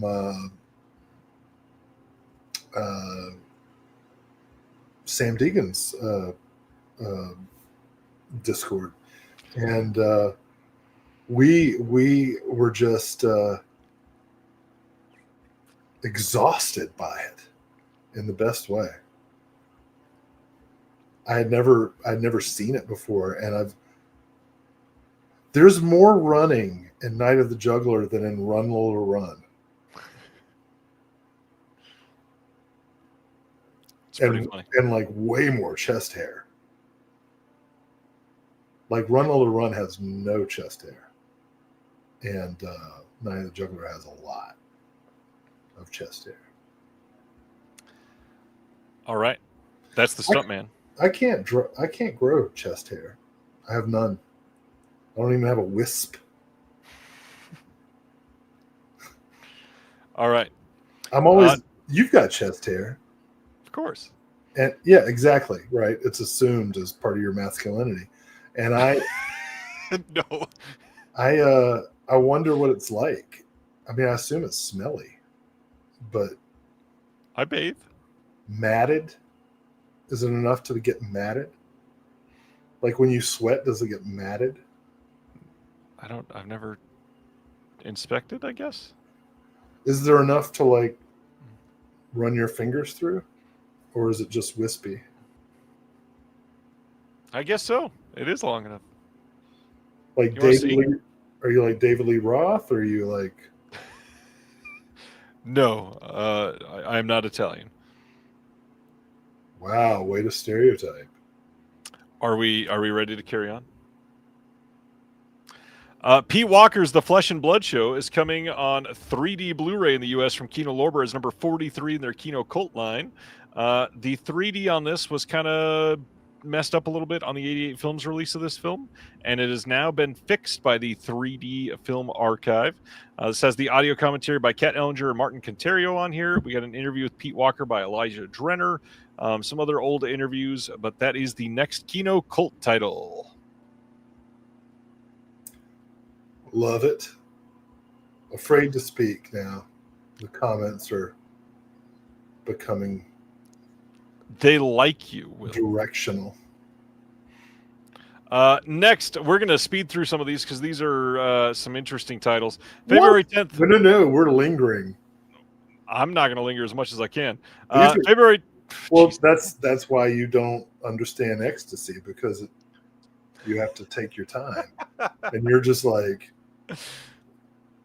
bang bang. I don't even know what to say, Will.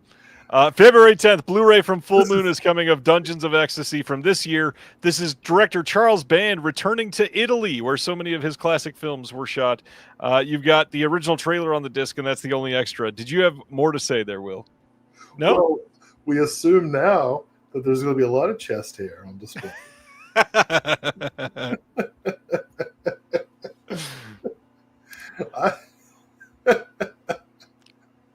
I'm so excited about this. Why? It looks great. What are you kidding? I love Charles Band. By the way, Brian Usna told some funny Charles Band stories about why he had to sue him and stuff.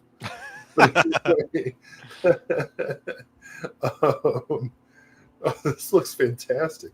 You know what? I love soap operas, and I love S&M, and so here we go.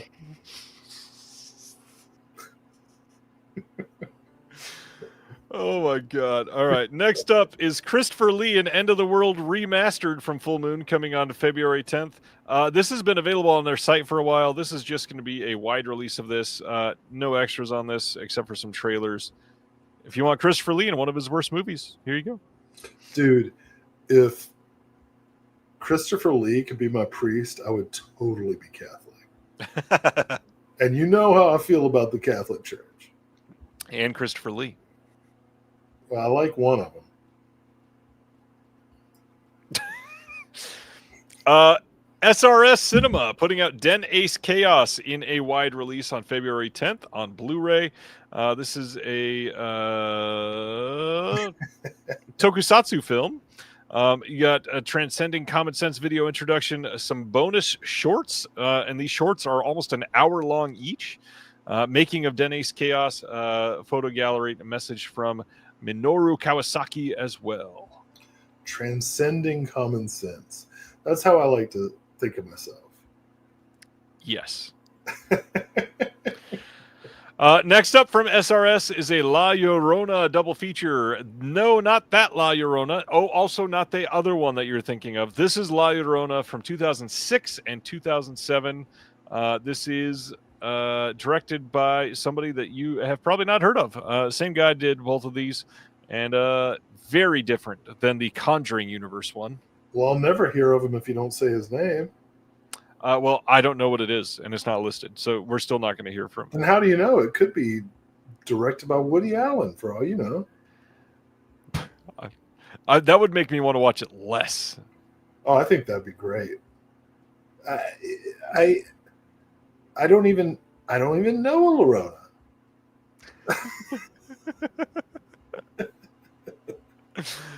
All right. That is too much on that title. Let's talk about Black Scarab for 12 minutes. Team up with Black Adam. February 10th, SRS is releasing Black Scarab from 2010. Black Scarab was not even the original title of the film, which is hilarious. This is going to include a documentary, a motion comic, and a trailer. And that's enough of that. Let's keep going. What was it originally called? Like The Voyage of the Black Scarab or The Justice of the Black Scarab or something like that. It was ridiculous. February 10th from We Got Power Films, The Secret Life of The Secret Lives of Bill Bartell from 2010. Bill Bartell is not famous, but those who know him think he should be. This is a documentary of sorts. We got 46 minutes of deleted scenes and bonus footage, plus a Q&A from Slam Dance from this year. And yeah, he has been related to all kinds of different bands. Huh. Is he related to Paul Bartel? Maybe. You don't know. For you to decide. Next up, Year of the Rabbit. This is a British TV series. This is coming on February 10th from All 3 Media. This is from 2020, and you get the entire season of the show, and then it was promptly canceled. And that is that. Huh. Next up Do you know where they filmed that? Tucson, Arizona.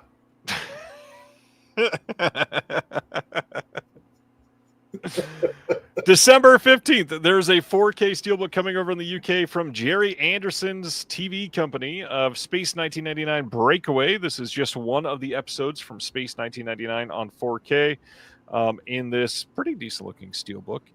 They've got a documentary that's brand new, 75 minutes long, celebrating half a century of the series of Space 1999. You got an audio commentary with Jerry Anderson. You got a restoration featurette, all housed in a steelbook, and you can pre-order this now. Well, it looks like it's missing the disc. I believe they do put that in there when they ship it. Wow. I would verify first, though. Depends on the label. I've had some. That is true. I've had some issues. If you want a companion steelbook, you could also pick up on the same day Thunderbirds Trapped in the Sky, also known as Terror in New York City. We've got 1965 and 2025 episodes here. Fab at 60, brand new feature-length documentary exploring the enduring impact of Thunderbirds with behind-the-scenes stories, rare insights and tributes, restoration featurettes, all in this steelbook. Terror in New York City. What are they up against, Mom Donnie? Reaching deep there, Will. Whatever. That's going to be on Fox News tomorrow. Because they are monitoring this show, because 12 of you commented that this show is too political. February 16th, all of these are coming in the UK from Indicator. The first one, The Man Inside with Jack Palance. This is from 1958. You've got an audio commentary by Barry Forshaw and Kim Newman on the disc. You've got Vic Pratt speaking on Warwick films and the history and output of Irving Allen and Albert R. Broccoli's company. You've got limited edition booklet with new essay by Steve Chibnall, collections of archival articles on Warwick films and Jack Palance, and an overview of contemporary critical responses and film credits. That is The Man Inside. Seen that one? I've felt it more than seen it. Understandable. So let's go to the second one. And I skipped one even. Same date, Idol on Parade from 1959. Well, that's an oxymoron. It's true. This is with William Bendix, Anthony Newley, and Ann Aubrey. This is going to include an audio commentary by Barry Forshaw and Kim Newman as well. Neil Brand on Idol on Parade from 2026, which is an in-depth appreciation of the film. Short dramatized film from 1950. You've got a image gallery and then a booklet with new essay by David Cottis, collection of archival materials, and more. I've always felt like William Bendix deserved more. So did he.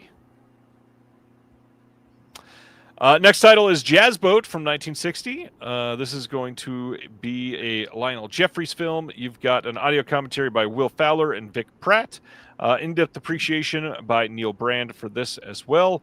An archival interview from 1968 with Anthony Newley. And then a new booklet with essay by Jeff Billington and some collected articles and more. Jazz Boat. Can you imagine going on like a... what do you call those things when you go on a boat? Cruise?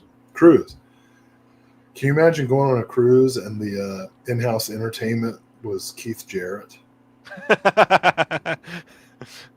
It's like it's Jazz Boat, not like the popular jazz, like the stuff that makes you think. That'd be awesome. Last title from Indicator is You Must Be Joking from 1965. This is going to be including an audio commentary by Kevin Lyons and Jonathan Rigby. There is the Guardian event, Michael Winner on censorship in 1990. Guardian interview with Bob Godfrey from 1985. Archival audio recording from 1995 with Bernard Gribble. You got a new booklet with a new essay by Michael Pattison, collected recollections of the film's production by Michael Winner and others. Are you a Michael Winner fan? I love Michael Winner. His autobiography is great. Like, he's so upfront about what an asshole he is. My mentor and good friend Jeff Jeske when he was dying of cancer. The last movie we watched together was Lawman by Michael Winner, and it's such a bleak freaking movie. Burt Lancaster, Lee J. Cobb, Western, and it was like the best way for him to go, and I don't know, You Must Be Joking might have been a better fit, but I'm definitely going to pick this up. I really appreciate it. You Must Be Joking. Yeah, I mean, all of his Charles Bronson movies are awesome. Death Wish and whatnot. Yeah, huge fan. Next up, maybe one of the biggest announcements of the week. Yeah, pretty important. BFI on January 26th is releasing a Blu-ray collection called Cinema Expanded, the films of Frederick Wiseman from 1967 to 75. It says, with a groundbreaking career spanning 7 decades, Frederick Wiseman is one of the great American storytellers. His documentary shot verite style are meticulously edited narratives chronicling life's complexities through rich portraits of social and cultural institutions. Wiseman's themes are expansive democracy, power, inequality, and community, to name a few, but his focus is compellingly specific and humane. Whether revealing shortcomings in social support or celebrating culinary excellence, he has a unique eye and ear for detail. This is a 3-disc, 5-film collection with a selection of Wiseman's work. Includes Tittycut Follies, High School, Hospital, Juvenile Court, and Welfare. As far as extras, we've got a newly commissioned visual essay by Ian Mantanyan, the films of Frederick Wiseman. Discussion on the films of Frederick Wiseman as well. Limited edition includes a perfect bound book with essays by David Jenkins, Eric Marsh, Stephen Mamber, Philip Concannon, and Sean Glynis, and Arlen Golden, host of the long-running Wiseman podcast. This is a big deal because this is like film school in a release. And these titles have long been hard to get because Wiseman, am I remembering this right? He wanted them primarily for institutions and not for release on home video. Mm-hmm. Yeah. So they've been out of print, like DVDs for the longest time. These are the first Blu-ray releases for any of these films, and these are like film school staples for a few of these. Yeah, documentaries that should be purchased. Titty cut. All right. We spent way more time on Nickelback than this, which is likely the most important announcement of the entire week.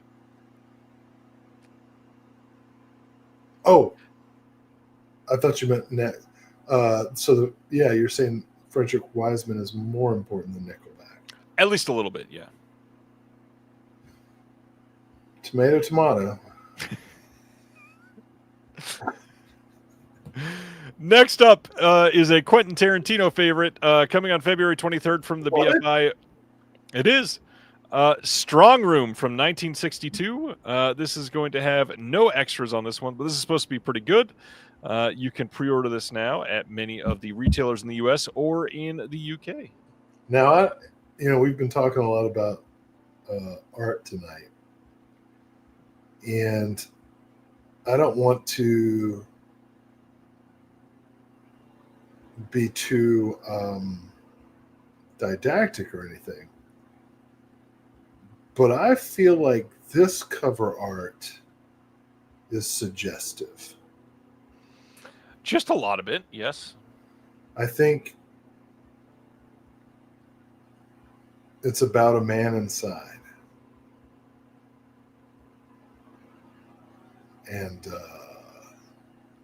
it's not good. It's not a good situation. That's fucked up, frankly. I'm not familiar with this movie. I'm not sure I want to see it. Have a good night, Silent Mandible. All right, so that is Strong Room from 1962. See you, Silent Mandible. So, what is that? What is that? So there's no extras at all, right?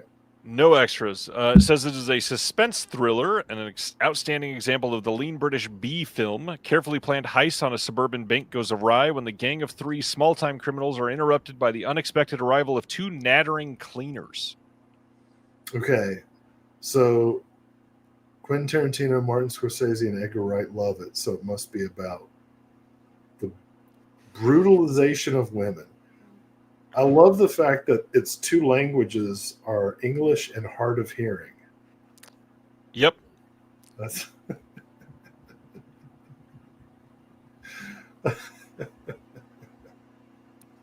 well, all right.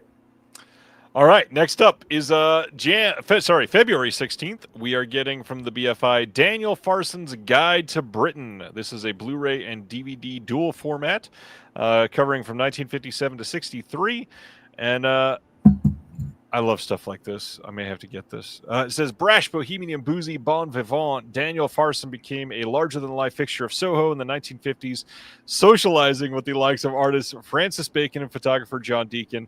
But he was also a groundbreaking investigative journalist, reshaping approaches to screen reportage with the many direct, dynamic, independent television films he presented for Associated Rediffusion in the late 1950s and early 60s, finding widespread fame and acclaim. This is running just over to 3 hours, the first of 2 releases showcasing his most innovative, important, eccentric, odd, and outstanding work. This will include films called Out of Step Witchcraft, Out of Step Otherworlds Are Watching Us, Keeping in Step The Wedding, and a whole bunch of others. There are many of them here. You got commentaries on some of these. You've got illustrated book with new writing by William Fowler, Vic Pratt, Lisa Kerrigan, and Milo Holmes. Yeah. Wow. All right. I'm into it. Next up, one that I think a lot of people are not going to be into. March 16th, a DVD set called the Children's Film Foundation Bumper Box Volume 6. Well, this will be a great companion piece with the AGFA. In a way, yeah. I think, sadly, they're going to lose a lot of people because it's DVD only, and so many people are anti that format entirely. I think that's funny. Like, there are so many people who are like in love with VHS, and then of course there's the 4K zealots. Yep. But nobody's like, I prefer DVD. There's a few out there, just not nearly as many. Are there any DVD only collectors? Yes, there are. Check out my vintage collection of DVDs. This is my snapper case section. I have a snapper case section. That's why I said it. The films included in this: Mystery on Bird Island, One Wish Too Many, The Cat Gang, Rockets in the Dunes, Davy Jones's Locker, Lionheart, Smokey Joe's Revenge, Black Island, and Danger on Dartmoor. This is going to have 5 short films from the Children's Film Foundation collection. It is going to have some other featurettes and a fully illustrated booklet with new writing by Vic Pratt and a quiz on the films by Trevona Thompson. Do you remember when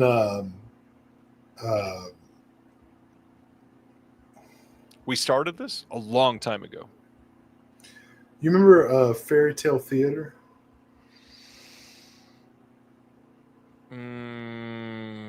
By name, yes. I don't remember much about it. Shelley, what's her name from The Shining? Shelley Duvall? Shelley Duvall. Shelley Duvall's Fairy Tale Theater. It was these great adaptations of Grimm fairy tales directed by such no names as Francis Ford Coppola, Tim Burton, Roger Vadim, you know, like all these great directors making these like half-hour Grimm fairy tales.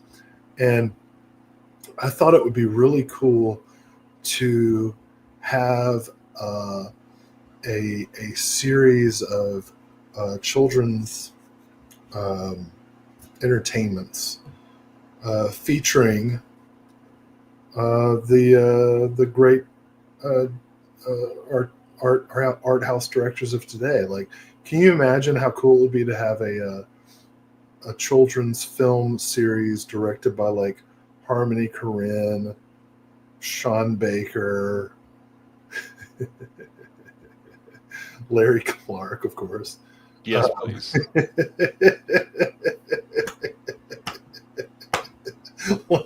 Lynn Ramsey, Claire Denis. Oh, I'd love to do this. I want to do a new version of Fairytale Theater with all these directors. Wouldn't that be awesome? That would be great. Del Toro would love to do that in a heartbeat. Of course. Yeah. All right. Last Herzog. Oh yeah. Last BFI title this round. March 16th, they're giving us a Blu-ray of Peter Medak's Negatives. This is the same one that Severin just did. No extras listed. There will probably be something. Just cannot find any of them at all right now. Didn't Severin just put that out? Didn't I just say those words? Did you say that? I truly did. Negative.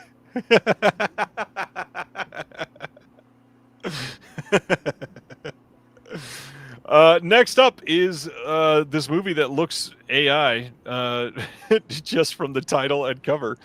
January 20th, 4K and Blu-ray from Wellgo USA of a film called Altered from 2024, starring Tom Felton, Draco Malfoy himself. Oh, I thought he looked like that guy from Saturday Night Live who played Eric Trump. Oh, no. Different guy. Draco Malfoy. Next up is an interesting one. January 13th, Sony is releasing Ladder 49. This is not a 2024 film. That was a typo. But this is a 2004 film starring Joaquin Phoenix and John Travolta. But this is interesting for a couple reasons. The biggest, this is a Touchstone Pictures title owned by Disney. And this is the first catalog title that Sony has put out under Sony branding. So, two things about this movie. One, Ladder 49 is code. And two, this is the movie they decide to make their first release? In a way, I guess, yes. Wow. Well, maybe it's a signal. You know? Yep. Paris is always burning, if you know what I mean.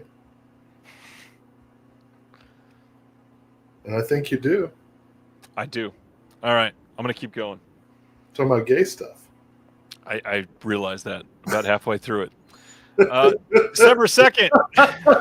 That's how I got my initiation too, Ryan. December 2nd, there's a Blu-ray coming from Decal of Code 3 from this year, starring Rainn Wilson and Lil Rel Howery. Funny enough, I've heard this is actually very good, and nobody saw it. It's like both sides of Get Out teamed up. And went on patrol. Supposedly, this is quite realistic on how it depicts the life of EMTs. I'm that's what I was wondering. Curious to see this one. I was like, oh, Rainn Wilson and Lil Rel in a movie about EMTs. I wonder if it's accurate. It's true. Carey Mulligan says it was very dark but fun. All right. I actually trust Carey Mulligan's takes. Next up, speaking of the gays, December 23rd on Blu-ray from Tribeca.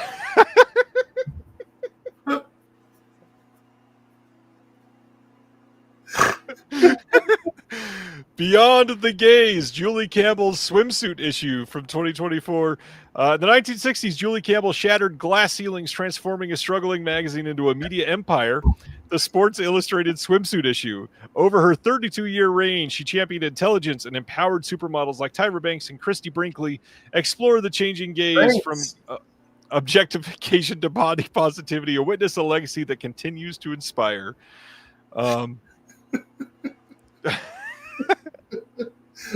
Way to go.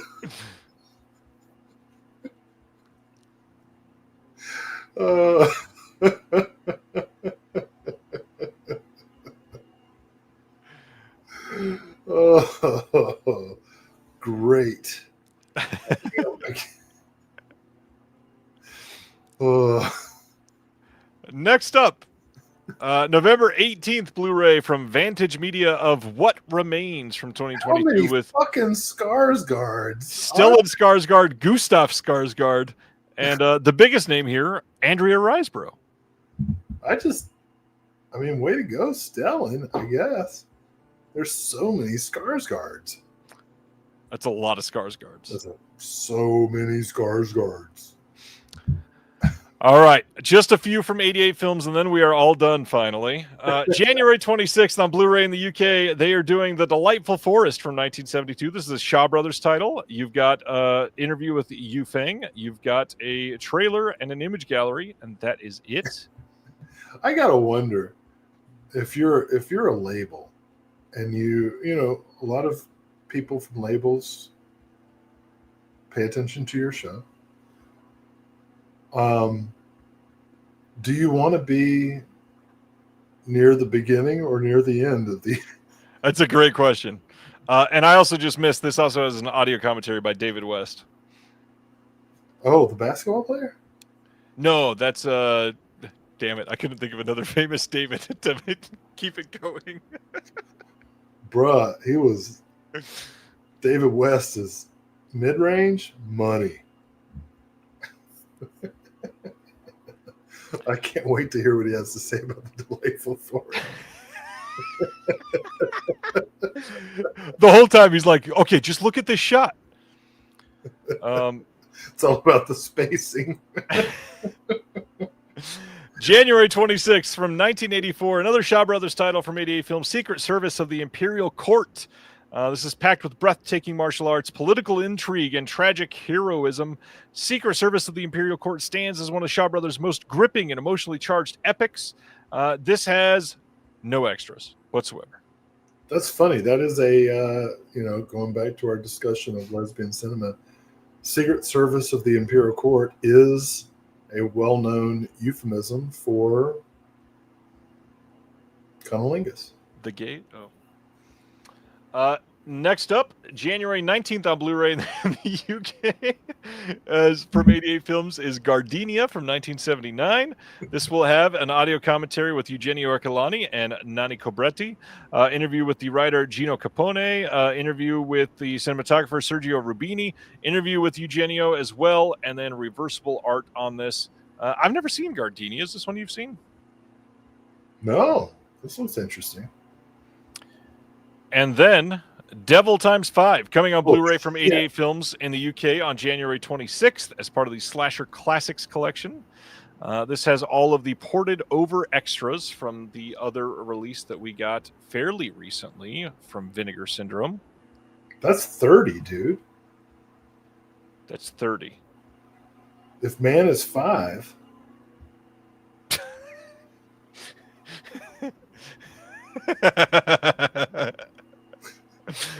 Took me a second. That is that. Let's get into. It's a lot of devils, what I'm saying. That's a lot of devils. Let's get into what's coming out next week in case you forgot, so that we can call it a night. November 11th is next Tuesday. I think everybody's begging for that. They truly are, yes. Sorry. The Mask 4K from Arrow. One Flew Over the Cuckoo's Nest 4K with the awful art from the studio. Renfield 4K going wide with their steelbook. The Naked Gun 4K, the brand new Naked Gun, which I liked and Will hated. The Descent 4K is shipping now from Lionsgate Limited. Spotlight 4K from Shout. Caught Stealing 4K is on the way. Together 4K as well. The Luc Besson Collection 4K is supposedly limited now and almost sold out, so check that out if you want it soon. U571 4K Steelbook shipping from the studio. Burden of Dreams 4K from Criterion. See, they think documentaries are good enough for disc. Dr. Seuss's How the Grinch Stole Christmas 4K coming next week. Snowden 4K from Shout. Spinal Tap 2, The End Continues 4K. Downton Abbey, The Grand Finale 4K. Ted Lasso, The Richmond Way 4K. Creepshow, the complete series will finally be shipping. Freakier Friday on Blu-ray only, shipping next week. 2.5 Men, the complete series. Will already has one of those on pre-order. The next Eclipse series, Abbas Kiarostami Blu-ray set is coming out next week. Lauren Hardy, Year 3 from Flicker Alley. Kansas City Confidential from Film Masters. Count of Monte Cristo 4K from Goldwyn Films. Scarface 4K Steelbook from the studio. Him 4K Steelbook from the studio. Shudder Decade of Fear collection. The Howling 4K with the most intriguing and curious artwork we've ever seen for that title. The Killer Must Kill Again, which I hardly recommend you don't pick up because they restored this with AI and it looks awful. Eden from this year is finally coming to Blu-ray. And Prisoner of War from Wellgo USA. Red Sonja, that is glitching like crazy. Frightmare from Kino Cult, The Morning Show. God, there's a lot of stuff next week. Wow. Cafe Flesh getting its standard 4K release finally. Sirius from Deaf Crocodile getting its standard release next week. That's pretty good one. That's a great one. And I think that's about all of the ones that we're going to focus on. Damn, that's a lot of great stuff. So, yeah, other than 2.5 Men, what else you got coming for next week? I mean, I will eventually hope to pick up the Reanimator 4K and One Flew Over the Cuckoo's Nest 4K, and gosh, probably a dozen more titles from that list. There's a lot of great stuff in there. Well, as you surf through those, don't forget the Criterion sale at Barnes & Noble is live already. You can order it from the website now, and that is live until December 7th, in case you wanted to check out some of those. And that's good for anything coming out during that period, too. So you can pre-order anything at 50% off that comes out through December 7th. Dang. I did the best I could in the Criterion website sale last month. Did pretty well. I had a bunch of coupons saved up. But now the Barnes & Noble sale's on? Shit, what am I going to do? It's true. That Abbas Kiarostami Eclipse set, Captain Blood, I mean, those are definites. Eyes Wide Shut, got to get that.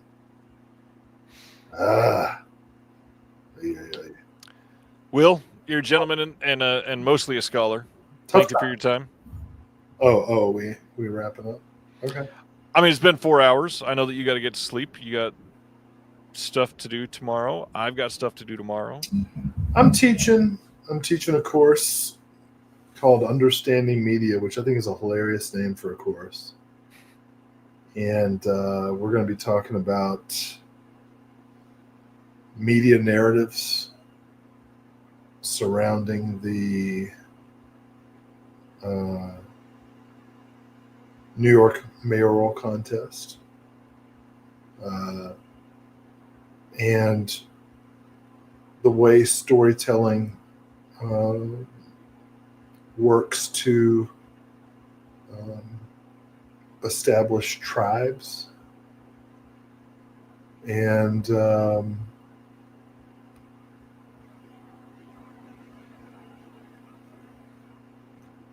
preparing for homecoming and tailgate parties.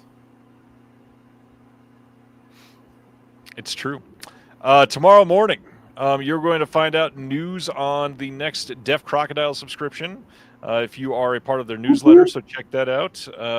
The period to purchase that is not tomorrow, so don't worry about that. That'll be coming up soon.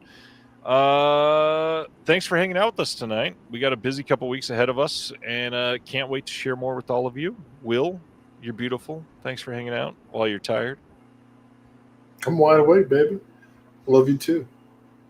Oh, wait, you didn't say that. Not this time. I did say that on the phone earlier. But you're beautiful. You're beautiful. You look marvelous. On that note, I'm ending the stream. Thank you all. Have a good night. That was a callback. We'll see you next Thursday.